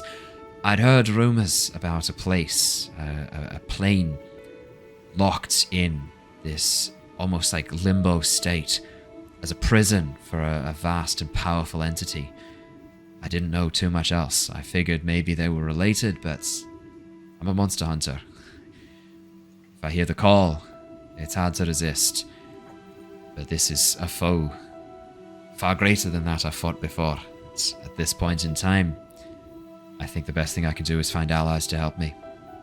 So you didn't have an exit strategy, you just kind of wandered in here and thought you'd be able to get out again? It's always worked in the past. Alright. Well, fuck. Alright, so what? Grinner, you can hardly judge, mate. This is Grinner's entire, modus operandi. Grinner's probably like, yeah. Too fucking right. So what we have to do now is just draw attention to ourselves so that we can go have dinner with this fuckhead and have a look, gaze around his house. Is that right? Look, if you can find out whatever you can from there, get some information, find out who's in there, how many. I need to know numbers of enemies. I need to know who I'm going to be fighting. If you see any demonstrations of power, take a note. I need to know what they are. I need to know everything you can. Rough layout of the place. Places where it's weak, places where it's strong, where I might be able to sneak in. Anything you can find that might give me an edge, I'll take it. Well, I'll put my hand up and say that I can look after the tactical side, but as far as all the magic and shit goes, that's a Jonor thing right there. That's not. Can you handle that, Jonor? I don't know. Fucking. Yeah, I can. I've just managed to work some remote eyes today, so I think I can do that. I don't know what the fuck that means, but all right. Great. Maybe Tithla, little goblin friends over there. Maybe you could be in charge of taking note of how many people there are, where they are, what they're doing. You look like you've got a sharp eye. She'd moved away to be out of sight. Oh, how far? Well, Out far of enough sight. that you can't see her. As the dungeon master, I need to know this though. Okay, well, we can circle back because I also did a roll on my side to see how Tithla's feeling, and Owen, I just sent you a picture of what I rolled on my desk here. Did we just do opposite ends of the spectrum on our rolls? So Okay, seriously? finish up what you're doing. Okay. Yep. Just have another drink of this. Why is it empty? Were you saying something before this session about predictability and control over this group, and the fact that there is this none? is the group about derailment or something along those lines? To be fair, it was all the dice on this. Absolutely.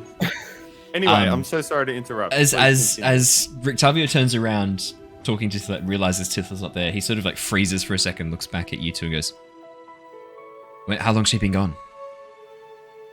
What? She was just outside a second ago. I popped my This- head outside and have a look at This Tithla. place is a really dangerous place to be wandering around by yourself. How long has she been gone?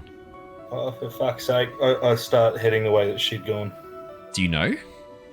Well, I would have seen her wander in a direction. You would have surely. seen her sort of like meandering around the outside of the clearing, sort of Well, that's walking where around I'll the start, perimeter. then. I'll Okay, go yeah, to you the head to perimeter. the perimeter of the clearing. Jonor and Grinner, I'm going to come back to you in a second. Tithla, as you wander to the edge of the clearing and then begin pushing through the forest, taking a moment to realize that the other two are locked in conversation with Rictavio, and you begin meandering into the forest, how far do you walk away from the clearing? So Tithla would try and stealth, and not too far, but just far enough that she was obstructed from view and whatnot, and felt Would stealthy. you like to roll me a stealth check then? Absolutely. I forgot this on the last one, but it doesn't matter because it failed anyway. But I have disadvantage on strength, dex, and con ability checks, so that would include stealth as dex. So we'll have Yes, because your burns are disadvantage on this still 'cause not I'm great. nice and bad. 11? So that's an 11 or a 5. Natural 1 for a 5. Tithla, you're given the roll that you sent to me as well. Jacob? That's for a different thing. No, but I think that information's important because given that roll, you're not paying as much. Oh no, or is the how do we interpret this? Right? Is this to see how were you rolling a d20 to see how much Tithla cares? The D20 I took as a con save to see whether she was going to have the fortitude to stay and face what she'd done, or if she was going to run away. Okay, well then I'm happy to reveal that was a natural 1, and Tithla has run away into the forest. But so the way that it was happening in my head is, so this group was having that conversation.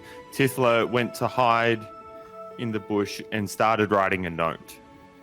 Okay. And had torn the note out of her little book, and was holding it in her hands and trying to decide whether she was going to just leave here or go back to the group. That's where the 1 came in. Okay. So she put the note sort of down on the path, maybe under a rock a little bit, fold it up, and probably head back to town, but around the other way. Heading around the south to avoid getting too close to the edge of the forest. Yeah, just to be away from where everyone else is. Yeah, okay. So, so probably has the some easiest way to do sense that is to that- head a bit deeper into the forest towards the south to skirt the edge of the glade, and then cut back up north back into town. Yeah. Cool. Tithla. And to not go anywhere near where the group is, will be, has been, but yes. Cool. Tithla, with your stealth check of 1, as you begin sort of like pushing through the forest, still a little bit distraught, not paying as much attention to your surroundings as you should, you trip over a tangle of vines on the ground. And as you sort of like brush the dirt off. Like just push yourself up on your chest, and your hands push yourself up as you kind of like brush the mud out of your eyes. You suddenly feel this like tightening around your legs, and as you look down, the vines begin twisting and moving like snakes, wrapping around your body before dragging you roughly in through the undergrowth. Could I please have you make me a strength saving throw to avoid being dragged away by these vines?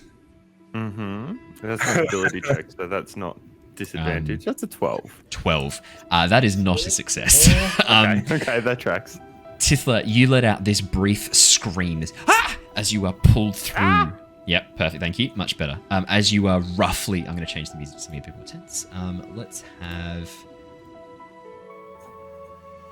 Oh, yeah. Done. Perfect.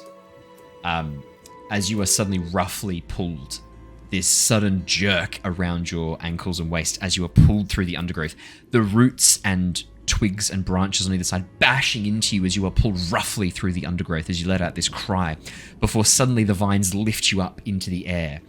As you are lifted high above, maybe 10 or 20 feet off the ground, you look down and you see this broken, jagged tree stump suddenly open the edge and inside of it, revealing this gaping maw filled with wooden teeth, these bark and jagged sections of wood forming these rough teeth.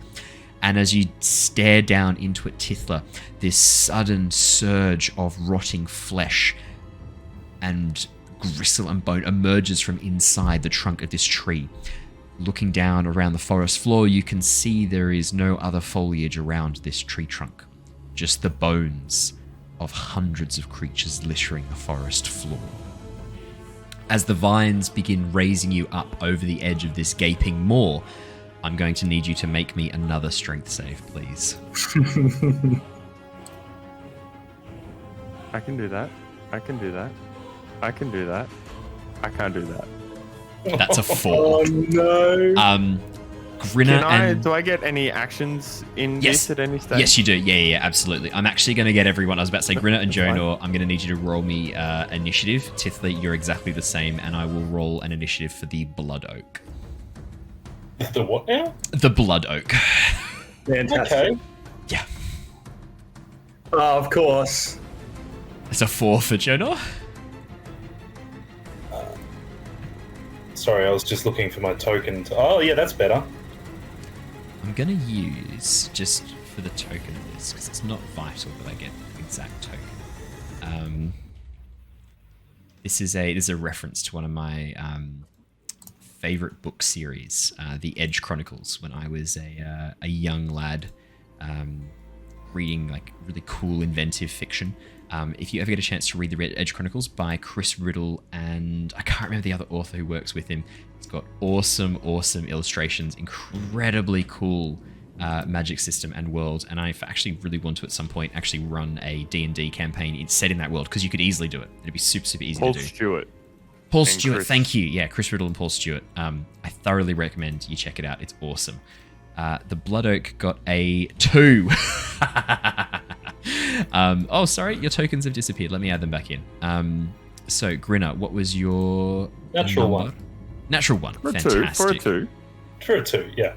Yep, for a total of 2. Jonor, yours was 4. Tithla, yours was 14.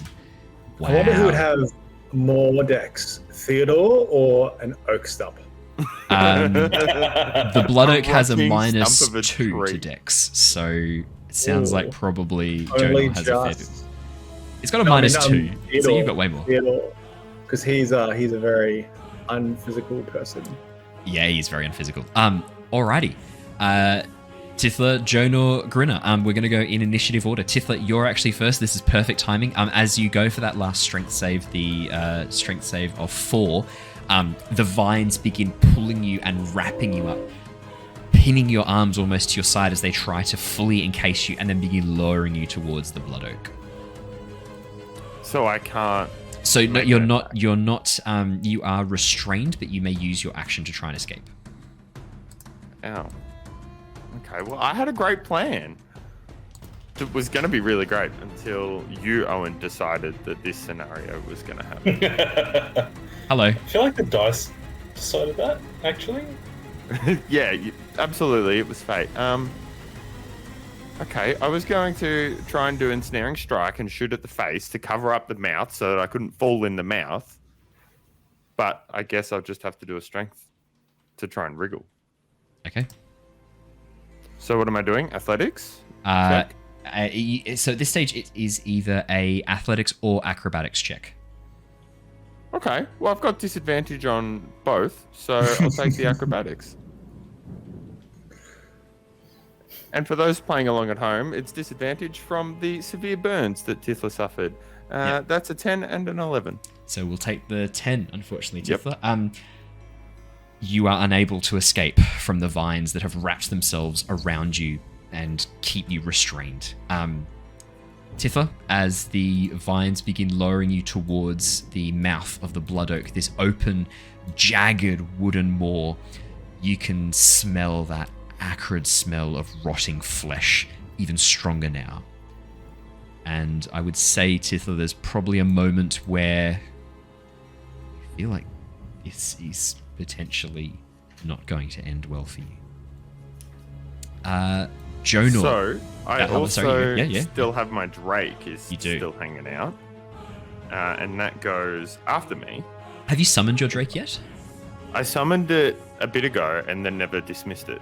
Right, so in that case, then your Drake is still with you. Your Drake bounds through the undergrowth. I need to put your Drake token with you so I don't forget that you've got your Drake with you. Your Drake would then bound through the underbrush with you to keep up with you.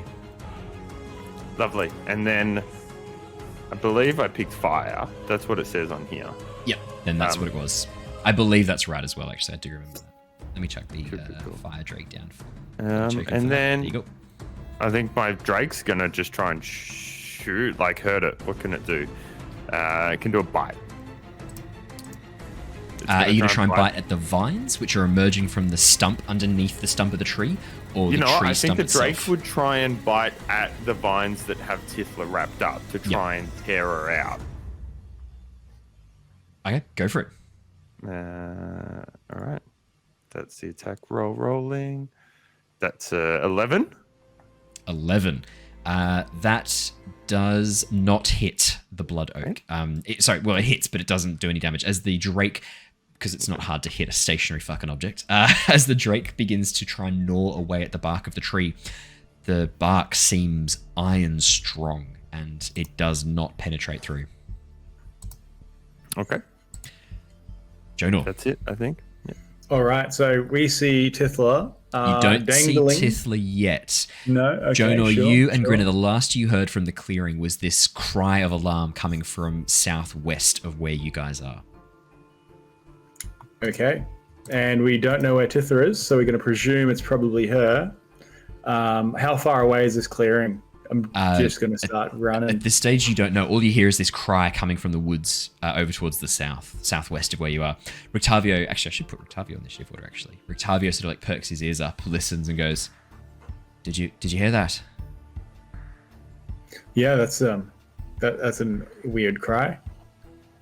I think there's a blood oak not too far from here. You don't think your friends... We need to go right now. You need to run. Run. And away we go. Alrighty. I'll just put Rictavio on the initiative order. Rictavio will definitely be coming with you guys as he runs. Actually, Rictavio is going to be going before you, Jonor. That is an 11 for Rictavio. Rictavio calls that out and then sprints off into the underbrush, disappearing from view. Tithla, at the end of Rictavio's turn as he uses his dash action, he emerges into the clearing next to you. The Drake and the Blood Oak sees you tied up, goes, oh, shite, and then reaches into his bag and pulls out what looks to be a very wicked-looking crossbow. Help! Working on it, lass. Jonor, in that case, then it's much easier. You can just chase after Rictavio, who's pounded through into the underbrush. Yep. If I can get within 30 feet, so I'd be doing a dash. If I can get within 30, I go Mage Hand. I can then try to pull Tithla away from the mouth, but I'm not sure if I'd get that close or not. So as you push through the undergrowth, you use the first 30 feet of your movement, and you still haven't seen Tithla just yet. You can see Rictavio just in the distance ahead of you push through into a section of underbrush and appear into a larger clearing in front of you. You can't quite see Tithla or the tree just yet. Did you want to use your dash to push the rest of the way? Yeah. Yeah, As you absolutely. dash forward, you emerge into the clearing with 10 feet of your movement still left, as it's an additional 20, 25 feet to get there. And as you push into the clearing, you can see Tithla dangling above this thing, being held over the mouth of this tree. If the mage hand can make it out that far, to give her a push or a pull, just to sort of offset her body from the mouth. So is it a Then I was bonus gonna action to try cast that. Mage Hand? Yes. Right. I believe. Let me double check. Nope, it is one action. I am mistaken. Okay, that's not going to be... You're not going to be able to Yep. cast that if you've done the That's fair. dash action. I don't do anything else. Alrighty. Grinner, you're up next. It's easy to see where the other two have gone as they just go "Ah!" through the underbrush, disappearing from view. Cool. I'll start heading that way as well. With a passive perception of 11, just Yep. out of curiosity, do I happen to see any paper on the ground as I run along? Yes. Oh, no, because Tithla looped around and then headed towards the southwest. So she headed south, then west, so no. Oh, you she was wouldn't- putting it on the path of where they. Yeah, so but they they're would've now they're happened to bush find it. bashing directly to you. So when you dropped Cool. it, you've then travelled around towards the west because you said you wanted to skirt around the glade. You didn't run into trouble until you'd gone past the glade towards the west. Alright, good to know. Sorry. I will start running my 30 feet in that direction, and assume that I can't see anything at the 30 feet, you foot can mark. just see Jonor in front of you, looking up in horror at this monstrous tree about to consume your friend. Alright, well, I guess it's going to be a bonus action dash then, and Brilliant. As you- I'll do the 60. Yeah, if you use the full 60, you can get to the Oh, wait, base no, of the no, tree. oh, that would be 80 because I've got 40-foot speed. Then I you just can, realised. if you use your dash, you can get to the base of the tree, no problems at all. And actually, towards the edge of the, so underneath the tree, the vines are emerging from around the base of the tree and are lifting Tithla up. There's about 8 vines that have held her aloft. There's a few more vines around the base of the tree, but these look to be either sickly or very short, and you're not sure if they're able to actually grab and grapple like these longer ones are. But if you use your full dash, you're at the base of the tree, no problems at all. Cool. All right. Now, 2 questions because I was too busy being very upset that Tithla threw things at me and don't remember. You did benefit Did I from a get long rest a- while you were in the I did, stocks. Okay. Yes. Lovely. Cool. Your Well, in that brain, case, Raph. ooh, terrifying. In that case, The neck crack was a nice I- touch too. I need to see a doctor now, but it was worth it. Can't feel your toes, but you know, it was worth it. Yeah. Totally Send worth it. help, please. Send So Slash. it's a action to use the dash, isn't it, for most characters? Unless you That's are right. a Yeah. rogue. Sweet. Well, in that case, I'll use my bonus action to fly into a terrified for Tithla rage. Brilliant. Now, sorry, just muted the music. Now that you are an Ancestral Guardians Barbarian and you activate your rage, would you like to have the ghosts of the ghosts that you've acquired emerge as part of your rage and be somewhat visible to those around you? How did you want to flavor it? You can flavor it however you want. I just wanted to offer that option to you. Yeah, I think because the exact wording on it is while raging, the first creature you hit with an attack on your turn gets disadvantage because the ancestors start having a crack. So I Exactly. think when I rage, I think the symbol, the handprint on my hand would probably glow quite strongly, but I don't think they're visible yet until I actually attack. Do you want to have it then, Grinner, that as the hand symbol glows, you kind of leave a bit of an after image as you move, as if your that's your cool. I soul like is sort of that. like not fully connected to you at the moment, as it's kind of reaching through and bridging the gap between the life and the afterlife. Yeah. Okay, fantastic. Grinner rages the Blood Oak. The vines, which are wrapped around Tithla, as it pulls her over the top of the mouth. Let's go. And Tithla is dropped into the mouth of the Blood Oak. Tithla, does a 16 hit you? Oh yeah. Okay. That is going to be... Oh, it's not too bad. It's not too bad. Only 8 points of piercing damage. Okay, I'll take it. That's yep. As the Blood Oak begins biting down on you. As it does, it pierces through and slashes at your very delicate, still healing skin and you watch as blood begins to run down the inside of the trunk. As it does so, the roots of the blood oak begin to glow with this soft red light, and the vines around suddenly begin to quiver.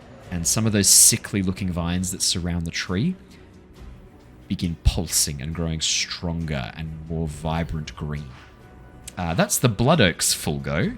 Although it has just released, so probably it would target its next victim. Tithla, you're currently in the mouth of the blood oak. Could you roll me a d8, please? Drake, Grinner, Jonor, or Rictavio. The blood oak is blind and uses vibrations to try and hunt its prey. There's lots of vibrations. 5. That's a 5. So that I said in order: the Drake, Grinner, Jonor, Rictavio. 5 means it is Jonor. Sorry, Jonor. All right. Jonor, could you please make me a strength saving throw as the vines shoot out towards you and try and wrap themselves around you? Actually, sorry, on your first one. Yep, 13. Actually, 13 is enough to avoid the first of the fights. I was 1 short. You were 1 short. I'm so sorry, mate. You. I was sitting on that information being like, I wonder if anyone's going to just make it.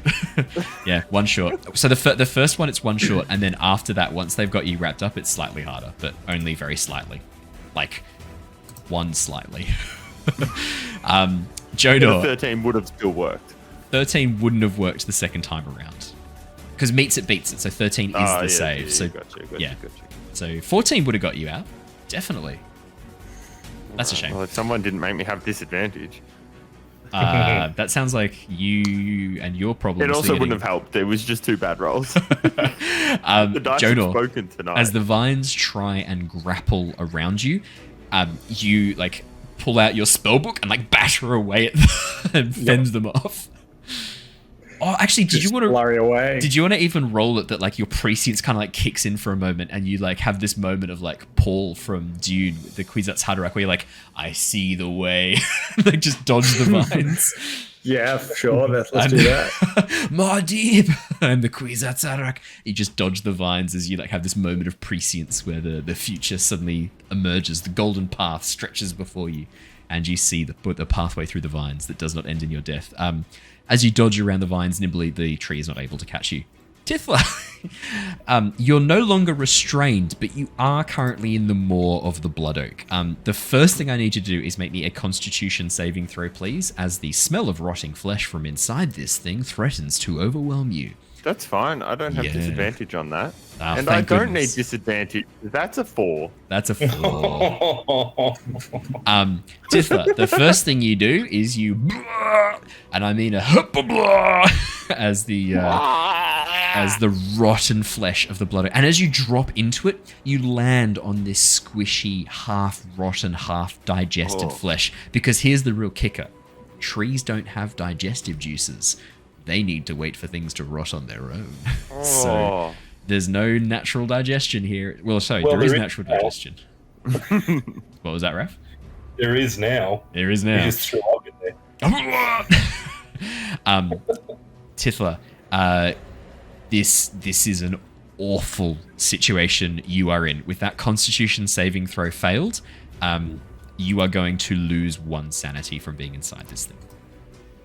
Okay. I will mark it on your character sheet. This is your second sanity drop. And I don't want to. Well, it happens. And we're going to have a chat about the conversation about what this means for you later after this combat. Because in the moment you're too horrified by what's going on, the long-term effects of this will kick in later. You still have your full movement, action, and bonus action.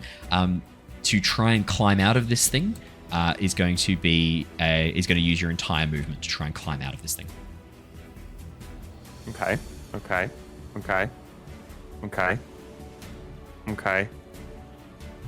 Thaumaturgy is Make your voice louder as you scream as you're slowly help. Digested.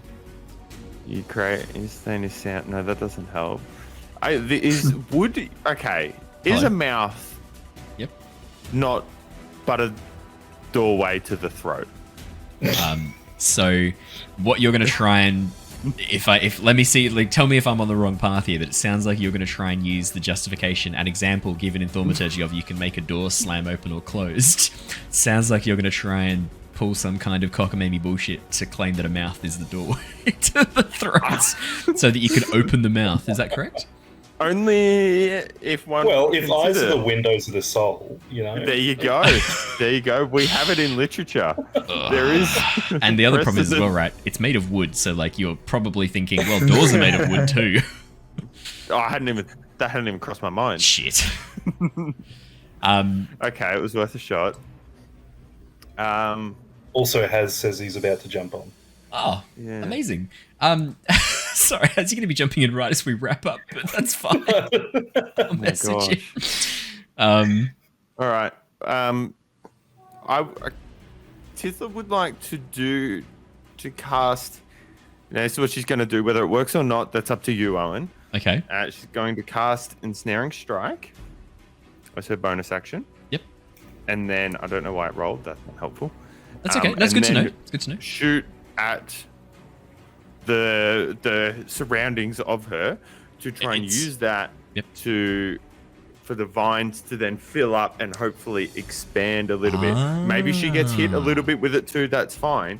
But if it's gonna open up a little bit, just so it's not then crunching down on her, to maybe open up the doorway to the throat. Okay, I really like this. Make me a ranged attack. Don't worry about the disadvantage, because you can't miss inside the tree. So just roll me the damage, and then add the ensnaring strike onto that. So don't just roll the damage. It's not possible. 23 to hit. It's only a natural 1 would have fucked you up there. 23 is fine.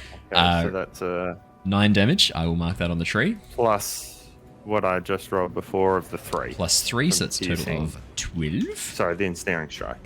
Yeah. I will mark that off. And the ensnaring strike. So it makes a dex check. I'm tempted not to even bother rolling it, but for the sake of fun, why not? Oh, that's going to be a very tough 4. Yeah, it didn't save. As the vines that burst forth from your arrow begin filling up the mouth, I'm gonna actually say that it's gonna be slightly easy to climb out of this thing. And as the tree tries to chomp down again, its mouth is unable to fully close because the vines are filling up the inside of it. That was very, very well done. I like that a lot. So Tithla, you're going to be moving at half movement speed, but it's easy to climb out. So I would argue that you're in the same position you are now, just less likely to get chomped as you try and leave this range. Would I be taking that 3 piercing from the thorns as well? I think that's fair. Yep, great. I'll take that. I think that's fair. And then I want to try and wiggle my way out if that's possible with my movement. Use your movement. You can wriggle your way out and collapse to the forest floor underneath the stump right next to Grinner. Grinner, as you look down at Tithla. Tithla, how are you looking? Are you looking like you're having a good time? Are you looking traumatized? It's just like... Hey, here he is. Az is here. Hello. Just in Better time. than never, am I right? You're joining in right as Tithla is getting eaten by a tree. That is my favorite part to join in. So please sit back and enjoy the blood oak. Blood oak. All right, one second. I'm getting onto roll 20. That is Tithla. Don't worry too much because Theodore's back in town and is nowhere near this. Good. I psychically sense this and run towards the party. But thank you so much for jumping. Amazing. So Tithla collapses onto the ground in a combination of tears and vomit and mud and blood and rotten flesh. Yeah. Some of it her own. Yep. It's rotted quick. Keep getting fucked up. So the tree. So we've discussed that the tree doesn't have digestive juices. So when it munches things inside of it. So I will describe it for Haz again so that he can enjoy this. Thank you. Please do. I feel like I nailed it. The blood oak is it looks like a large tree stump with a jagged top. Which is actually a massive open mouth. And inside the trunk, it's actually hollow. The tree is surrounded by these massive vines that grab and grapple creatures, crunch them above the tree, and then drop them into the trunk. The tree then chomps them a bit until they're a bloody mess, and then lets them slowly decompose inside the trunk to provide nutrients to the tree. So Tithla was grabbed and dropped and chomped once, and has not had a great time inside the trunk of the tree amongst the slowly decomposing remains of every single woodland creature and person who's happened to be near this thing. It's a jellyfish with jaws. Okay. It's exactly right. It's a reference to one of my favorite monsters from a really cool book series called The Edge Chronicles, which is fantastic. So Tithla, yeah, as you drop to the ground covered in all of those things that you just listed, Grinner, you look down at Tithla. I believe the medical term is fucked up. Yeah. And as someone who's been studying with Dad, yeah, it's fucked up. The priest, yeah. Father, whatever. Anything else on your turn, Tithla? Sorry? Anything else on your turn? That was action, I think bonus that's action, it. movement. Action, bonus action, and a movement. She's Probably like spent. as Tithla's lying there, just a little bit more vomit at the side of I would say weeping. Weeping as well. Yep. Rictavio is next as he looks towards the tree, seeing Tithla climb out and the inside of the trunk now filled with these thorny vines that have grown from Tithla's ensnaring strike. He gives a solid, like, that was well done, lass, well done. Now that you're clear, you need to get away from this thing. And he reaches down, cocks his crossbow, takes a shot, and actually severs one of these vines in the air as he hits and deals a nice little bit of damagios. As he reloads the crossbow, he turns towards Tithla and Grinner. If you're planning on taking this thing down, I'm all for joining. This thing's a blight on these lands, and I'd gladly kill it. But if you need to move away, I understand. We can come back and destroy this thing later. Tell me right now. Jonor holds out a firebolt in his hand. Oh, fantastic. Let's go. Rictavio finishes his turn. Jonor. Walks up closer to the mouth of the blood oak and just launches a firebolt into it. So I think if something can be ignited, that's flammable. I think it does. I presume I actually just have to. It's flammable, first, so roll to hit definitely. 26. It's an immovable stationary tree trunk. A 26 is gonna hit. 9 fire damage. The tree does not like that. Anything else, Jonor? Dragged Tithla away, and that's all he wrote. Step up and begin dragging Tithla back. Oh, that's too many items. So you can drag Tithla back. So if you've used probably like 20 feet to get up, you can drag Tithla back another like 10 feet away, let's say. Yep. As the tree lets out this ear-piercing scream, this blast of smoke is belched out from inside of it, making this very large, obvious smoke signal up into the air above the forests. Theodore, could you roll me some initiative, please? Theodore, you and the rest of the party, after these guys have met, you've been invited. So Ernst, the man who works for Lady Wachter, invited you guys to meet with her at around sort of like 2 o'clock, 2:30. You were given, like, because I think Jonor had said, "Oh no, we've got better things to do right now. Sorry, mate." And so we've got a prior appointment. And so at that point, the rest of you guys kind of like fucked off. You deciding that you didn't really want to go back into the house disguised as a wolf spider again and look around. You know Luther, he's a little bit of a creepy guy. He was sort of like creeping around the rooftops trying to like peer in through the windows. Bit odd. Leaving you kind of with Raspip. Raspip wouldn't shut the fuck up about his ring. And so at that point you were like, I've got to go for a walk, Raspip. Fuck that guy. Yeah. Fuck that guy. At that point, take that, Andrew. He's not here to defend himself. Fuck you and your character. At that point, Raspip could die and I'd be so happy. At that point, Theodore, you were like, yeah, I need some space. I'll go for a walk in the woods. And you knew that these guys had set off to go meet with Rictavio. Probably at that point you're like, well, the wolf was kind of cool. I wouldn't mind seeing the wolf again. Love Rictavio. Yeah, Rictavio's kind of funny. So you headed off to meet with them. You managed to sort of like find your way through most of the bushland area. You weren't able to find much else without the whistle to like attract attention and know where they were. You were kind of having to like follow their tracks. Could you make me a survival check just to see how good you were and how close you are to this combat? As I scramble and improvise a lore-friendly reason why you're here. 18, no problems. Bear knows what they're doing. You have no troubles following their tracks. These guys were not making any efforts. For some strange reason, there's like a trail of like tear droplets following the party. You've got no idea what that's about. You do know that right before the guys left, Grinner seemed to be a bit cross with Tithla about being put in the stocks and her throwing fruit at him, and you get the sense that Tithla might be a bit upset about that. You don't know how far that's gone. You come across the clearing with the white wolf just sitting there chilling. It's been a whole session.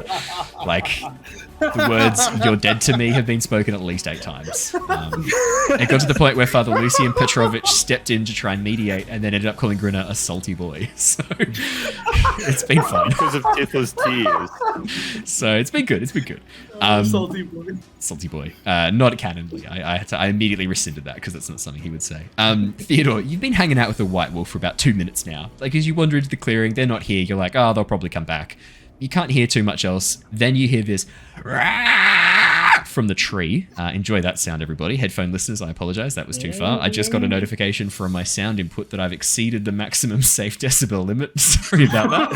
My bad. I might have to come back I'll come back and edit this. Let me just wave so I can find it and edit that down and make it a bit quieter. And you see this belch of smoke emerge. As you push through the undergrowth, it uses your turn to arrive, which is why you've had your 14 turn, and that actually works out perfectly. So when we come back in your round, it will be your turn at 14 as you run in and see Tithla on the ground, having pulled herself out of this disgusting-looking log. Jonor, you just destroy this thing with fire. Grinner, it is your turn next. So what does the range of the vines seem to be? As you look at them, you can see that they almost retract underneath the log. They were wrapped around Tithla and holding her 20 feet in the air. You get the sense that minimum safe distance away from this thing is 40 feet, maybe even more. Right. It looks like these vines can go quite a distance. And I'm still kind of next to You're Tithla right up next to the log, and Jonor has dragged Tithla back 10 feet. Right, okay. I'm going to turn around, run back, seeing that no one's far enough out of range to be safe, and I'm going to rage pick up Tithla in like a an improvised weapon. Yeah, by the foot, and I'm going to swing her headfirst into the trunk. No, I don't do any of that. Breath of the Wild, just spinning the axe around. I'm using my new fuse ability. It's Tears of the Kingdom. I'm fusing Tithla to this tree. Yeah. No, I pick her up almost like cradling, like child carry sort of. And shielding her with my back, I'm going to start running as fast as I can, rage running away from the tree. Right, because the vines do take an attack of opportunity as you leave the threatened space. I want to try and make sure that I am the one taking the brunt of that attack. Don't worry. You are. I need a strength save, please, Grinner. And you are raging, so I believe you have advantage on this. I do get advantage on that. How good and is that? this is ideal because you need to take damage before the end of your turn, so that you can maintain your rage. So this is actually perfectly timed. With the tree helping. Why'd you do with disadvantage?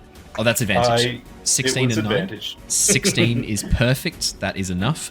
As the vines slap into the back of you and rake across your chest and back, trying to grab at you. One of them tries to reach forward and get towards Tithla, and you just bite it off as it tries to wrap around the side of you and get towards Tithla. Tithla, you just see Grinner just grab you and begin sprinting away, cradling you and trying to protect you from this thing.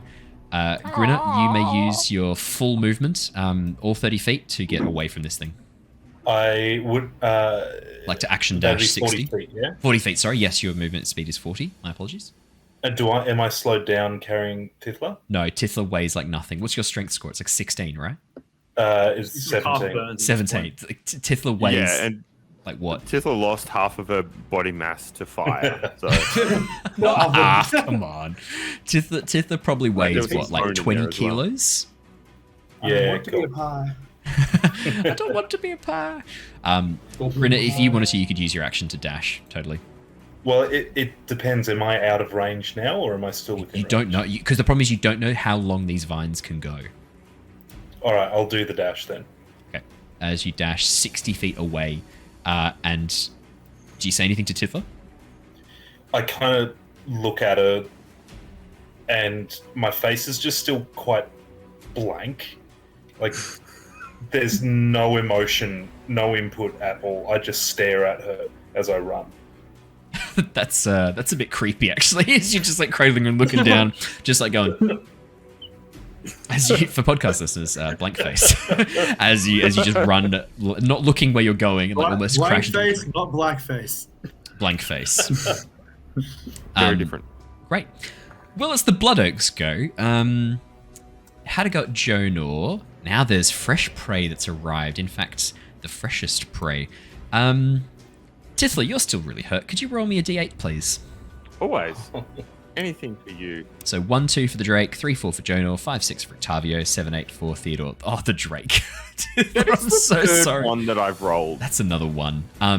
Could your Drake please make me a... Actually, no, it's not going to be the grapple vines. It's actually going to go for a batter. The vines that have been replenished by your blood, Tithla, they're going to try and batter the Drake. Does a 12 hit your Drake? Nope. Nope. The vines just almost like batter off the hard scales. Still not fully strong enough to do enough damage. Who's within 30 feet of this thing? Theodore, Jonor, Octavio, and the Drake. Great. The Blood Oak then opens its maw and spews a lot of the rotting, half-digested mass into the air that splatters down around Theodore, Jonor, Octavio, and the Drake. Could I have all four of you please make me a wisdom saving throw to avoid being frightened? 23 for Jonor. Jonor's not scared. Tithla, you're not within range. You don't need to roll it. Thank God. What was it? 11. Theodore, yes. It's the Drake. I think he What am I needs to rolling? roll. Sorry. Oh, was that for the Drake? For a No, wisdom I'll roll the save. Drake. Wisdom. We'll just- I Wisdom save. We'll take that as the Drake's one, because what's the Drake got a plus for wisdom? Plus 13's a bare pass, Theodore. Plus 2 for the Drake as well. pass. You pass. 13's a pass. 13 is the DC. Look And at me go. Octavio Great easily luck. makes it as well. Oh my goodness. Okay. So the Drake is now frightened of this tree, which makes sense. It's the one closest to it. I'd be pretty terrified of this thing too. That makes a lot of sense. I am terrified of it. The rest of you are absolutely fine. Tithla, you're currently being cradled by Grinner as we go to the top of the round. As Grinner runs you 60 feet away from this thing. Sorry, 80 feet away from this thing. Just through the undergrowth, but not with like any facial expression. Just as The he whole stares down. time, Yeah. Tithla Rage isn't- and disappointment. Rage. Isn't looking Grinner in the eyes, isn't looking at his face, and just sort of like shrugs to roll out and land. Does Grinner try and fight her to not let her out? No, I think once Grinner's out of range, he would probably just drop you anyway. Well, then that's what it works. Do you want me to do a dex drop or save? like place on the ground? No, just arms down. Okay, cool. Cool. Goblins always land on Grinner their off feet. a They're like pastry cats. bench. Oh, that's cats. Goblins always land on their face. Yeah. Okay, so Tithla is going to Hunter's Mark the tree stump. She's got Hunter's Mark Grinner, and Yep. And then she is going to shoot it with her you are arrows. currently 80 feet away. Is that a problem That's for you? great. I got a longbow.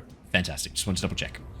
Is it a short bow and just a long bow to you? Because I Yeah. don't think that counts. Yeah, it's a normal short bow. It is. 28. 28.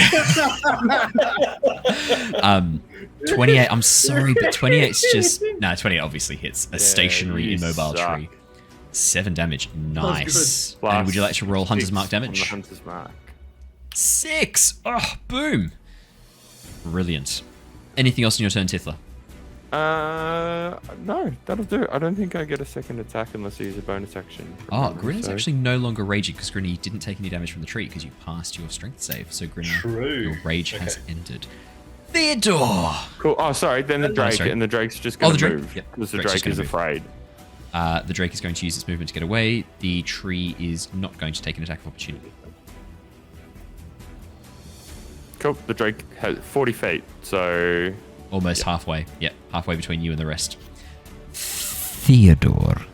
It's your turn. Did What your would you like to Drake do? lose a whole lot of respect for you when you got beaten by fire? That's a good question. Does the Drake lose respect for you when fire beats you? Although the Drake wasn't around then, so probably not. No, well, I thought it was around for the. The Drake was oven summoned fight. after the oven incident, I'm pretty sure. Yeah. I thought it was something for the oven. No, sorry. I know you really want it to be, but that doesn't make it true. I will look back over. I those reject episodes. your reality and substitute my own. All right. So we have a tree stump. Yes. Yes, with vines emerging from around it that you can now see is clearly a giant gaping mouth full of wooden teeth. Well, without trying to stop a good time, I'm going to turn into a bear. Yep. Or beyondling. Mhm. So that'll be my bonus action. Also, my action to rage. So we're going full cocaine bear. Amazing. And then I will position myself between Jonor and the tree.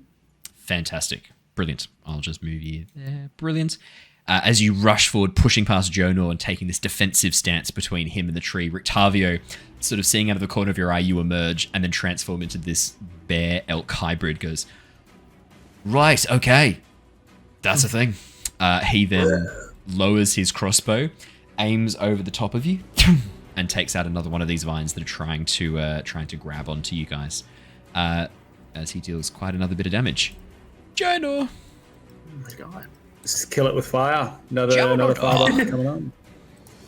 Amazing. Natural 20 for 27. Oh, Fuck yeah. fantastic. It's going to be, so that's 5, so 3 plus 2, so 2d10, so 3 plus 2, and then you also then get to add 2d10 to that because we're doing the better criticals. That's a total of oh my God. 25 fire damage. Talk about MVP. Holy Yikes. shit. Yikes. Oh, Jonor, you watch as all of the grapple vines just burn into ash as the tree lets out this another intense scream. No, I'm kidding. I'm not going to do it again. The entire ground. The first time. Scream for me. No. The entire ground shakes as these roots emerge, battering away at anything within 30 feet. I need to have Jonor, Theodore, and Rictavio. All three of you need to make me dexterity saving throws. The Drake is just far enough away. I get advantage. You get advantage as you are Raging. a legend. And God, I rolled that fucking one. Natural 1 for Theodore, 19 to balance it. Jonor, 20, and Rictavio also rolls a 16, which is a pass. That means half damage from this. Theodore, Jonor, and Rictavio, you're going to take half damage, which means you only take 9 points of bludgeoning damage instead of the full amount. Fantastic. Instead of the full 19, which could have been a lot worse. Jonor, that's your action. Anything on your bonus action? That's it. That's it. He stands there, and after getting beaten, he's going to take a couple steps back. Okay, brilliant. Yeah. Yep. Grinner, it's your turn. So I've dropped our lovely little beautiful girl. Why are you saying that so weirdly? That's me. Is this how you talk to your child, Raph? I know, I forgot the word goblin, and I just had to run with it. Goblin. Raph, can you smell burnt toast right now? It's really important. Are you okay? Okay, so Tithla is just kind of off doing her own thing again. She seems happy and healthy. Okay, I'm gonna All on the floor, I think. Happy and healthy. Her natural state. Yeah.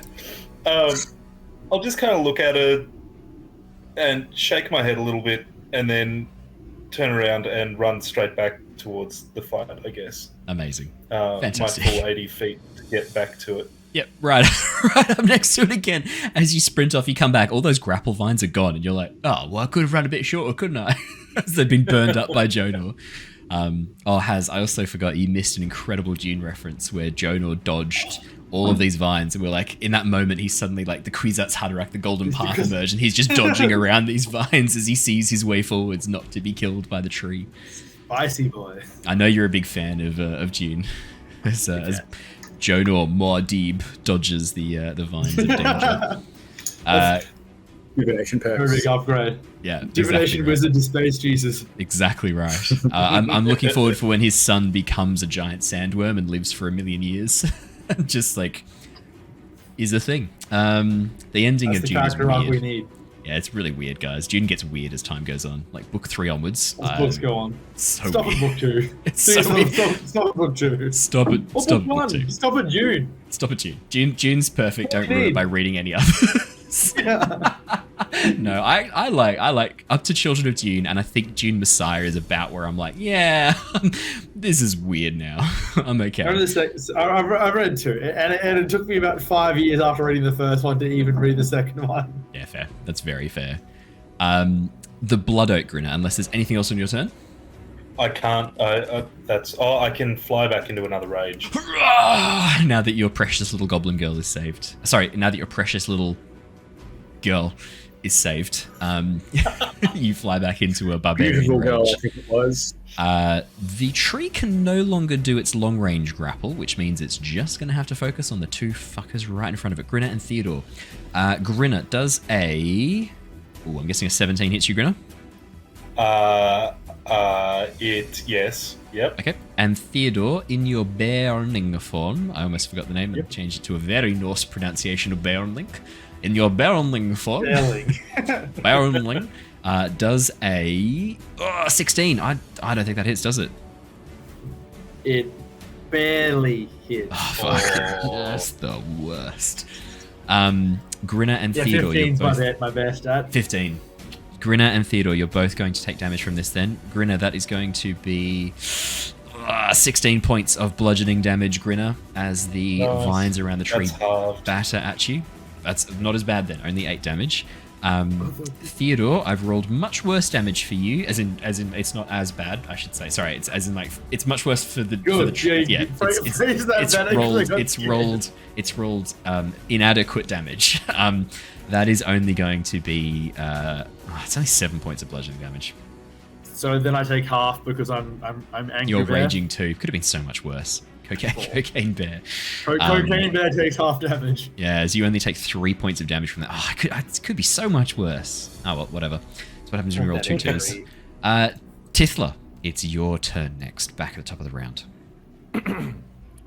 Well, we have the hunter's mark. I don't know. We're just going to shoot at this thing because we're scared. That makes sense. That's it. That's the essence of it. Yeah, that makes perfect sense. I do get to attack twice as for each action. So, I checked that. We're just gonna shoot at it because we're scared. Yeah, absolutely. And everyone else is still doing that. So the first one, that's a 14 to hit. Yep, And then the 14 second hits. attack is a 16 to hit. 16 also hits. All right. So the first one is a 2. The second one is for a 6. 6 plus your hunter's mark damage as well. Yep. The second one's a 5, so that's 11 plus this 2, 13. 13 off those 2 shots. Brilliant. As the 2 arrows sever some of the vines around the base, one of them into the wood of the tree trunk. The tree lets out this other ungodly scream as the fire begins catching on the arrows that you're shooting through into it as well. It's whenever you hit, so I get to do the hunter's mark again. Nah, we've done it once. I'll just edit it back in post. 2 more damage. Sorry, hunter's mark hits every time you hit. Yes. So an extra 2 damage. 2 on top of that. Just added that then. Anything else on your turn, Tithla? How far away from where the note is? You're probably about 50 feet. Okay. Tithla's gonna just edge back. Is it like a clear shot? Or is it not through... the whole time. As you move through the trees, you'll gain a shot, lose a shot, like because the way the trees move and the positioning, you have to kind of like position yourself quite specifically. The trees are quite close together here, and there are times where you lose sight of the blood oak almost entirely through the underbrush. Okay, well then we'll just shuffle around to try and get a cleaner line of sight on it. Yep. And did you want to move back towards the note or stay where you are? If she can keep a super clean line of sight, she'll move back a touch, but if not, she'll stay there. Okay, no problem at all. I think you'll be staying there in that case. Yeah. Theodore. Yes. Please, have a turn. And it's quite hilarious that you've come late to this, and I think you might be able to do this. The tree is pretty hurt from Jonor's fire damage. Team Power, I'm going to win D&D here. So I I ran up, got myself between Jonor and the tree. I'm already a bear. I'm already angry / coconated. I'm going to hit the tree. Yeah, that makes sense. And I'll go jaws first. Yep.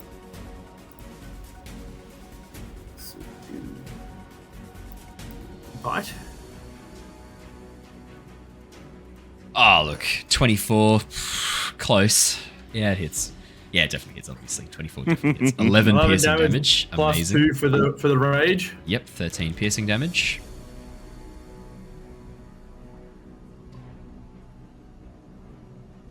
Anything else you need to? Oop, what was that? Sorry, Has? It cleans my bare teeth as I just chunk a chunk out of this blood oak's bark. Mm-hmm. Finishing up with some bear claws. Brilliant. 20's going to hit, 13 damage. Plus 2. Oh, thank you. 15 damage. Oh, this thing's taking some hits, man. This thing's taking some hits. And then if it's still not seemingly dead, I'll position... Seems very hurt. Very close to it. I'll just position myself as, like, close as possible between Jonor and the tree. Just so if any vines are coming from the tree, they're hitting me before they'd ever go to Angel Boy.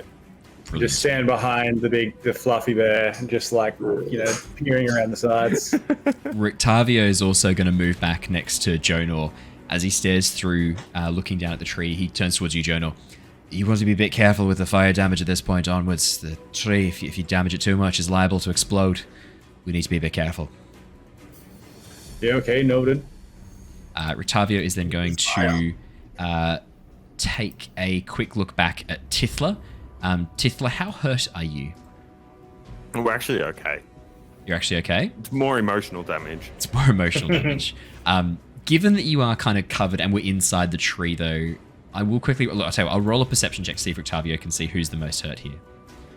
Otherwise, he's gonna, if it's less than a 10, he's just going to default to Tithla. Okay, well, that's a 9, so default to Tithla.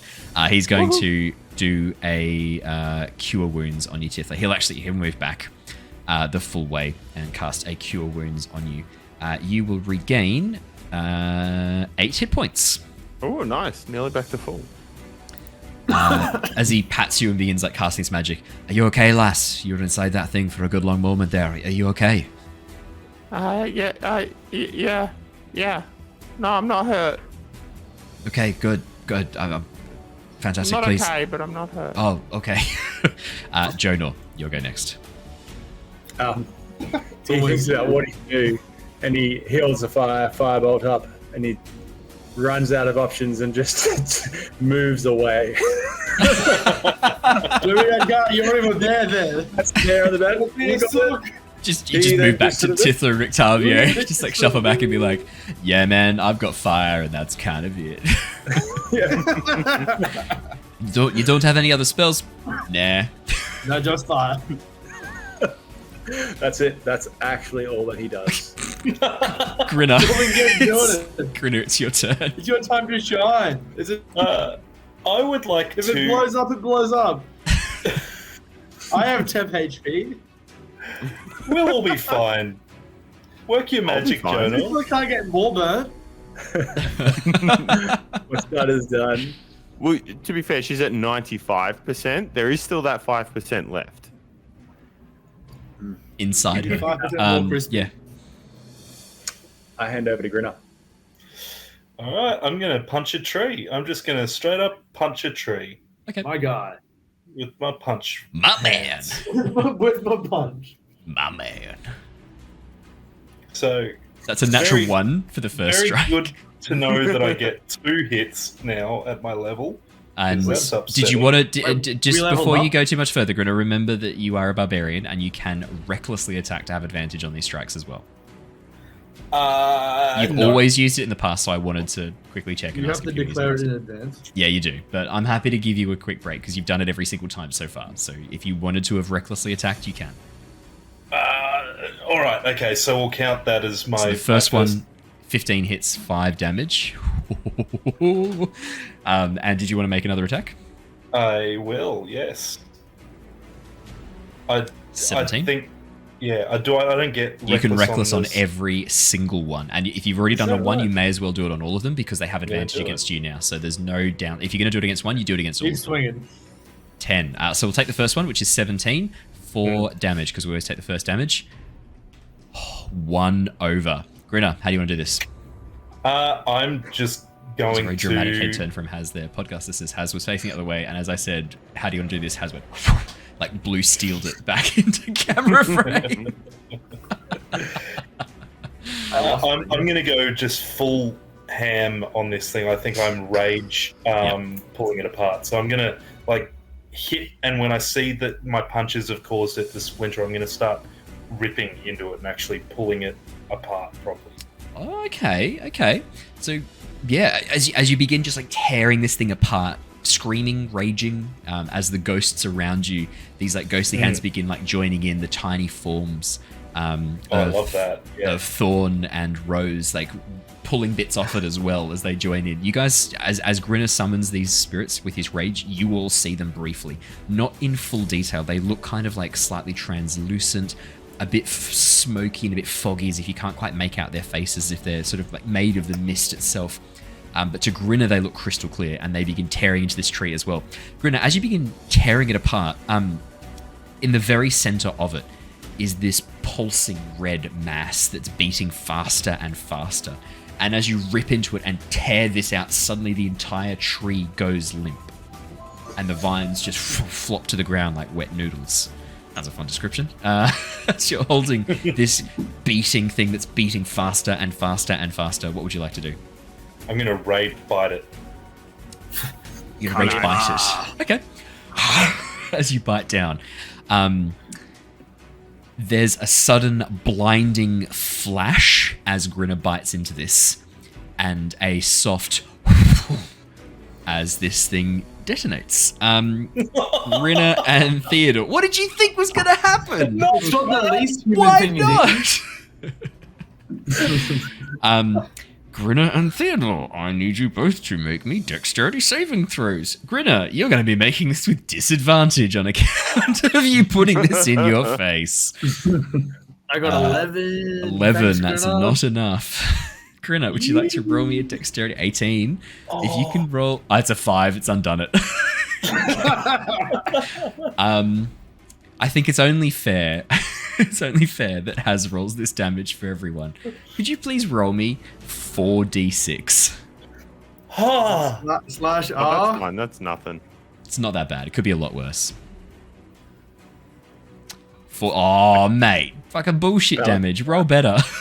It's almost average. 14 damage as Grinner and Theodore take 14 damage. Grinner directly to your face as this just detonates in your mouth it as gets you worse. bite So it. you take the 14. Yeah, it's You said roll better. I rolled worse. It's the 14. I What would take. variety of damage is that, by the way? This is bludgeoning damage. Yeah, Oh, bludgeoning. so 7? Oh, points yeah, to the you mouth. fucking barbarian rages. Fuck you guys. It's nothing. Has double roller. I'm going to add them together. It's 14 plus 12. Everything's resisted. As this thing Barbarian detonates. takes no damage. Because you pulled it out and it hadn't caught fire when it detonates, it's not. It could be a lot worse if this thing was on fire and it detonated as a result of fire. It would have been 4d10s plus 2d6 fire damage. It could have been a bit worse. This wasn't as bad as it could have been. As this thing All sorts of damage. explodes and you are thrown back, Rictavio, who's back with Tithla, turns around and goes, "Fuck! Did that guy just try and eat that thing? What the fuck?" Yeah, he tries to eat his emotions. And people. You can't eat the heart of a blood oak. That's He's just very mad. sad today, and it's my fault. And that is where we're going to wrap up for tonight on that bombshell. Thank you so much for joining us, everybody. People again. Yeah, thank you, Haz, for jumping in. We weren't expecting you tonight at all, so that was perfect. That was got to bring Theodore in for this very tense battle. Thank you so much, everybody, for joining us. We will be back again next Monday for more Curse of Strahd. But tomorrow night, Avatar Legends. Wednesday night, Return of the Giants. get excited. And Jasper's Game Week starts super, super soon. Remember, check the comments on YouTube or the podcast description for the links if you want to come join any of the games running from May 15th to May 20th. We'd love to have you come and join one of the games. I will be playing on Thursday, the 18th of May. If you want to come join that game as a player, links will be in the description to bid on those seats. Looking forward to seeing you guys there. If you've enjoyed any of this, please consider subscribing, liking, commenting, any of those combinations. Until then, stay safe, stay well, and we will see you all again next time. Goodbye, everybody. Bye. Bye. Bye.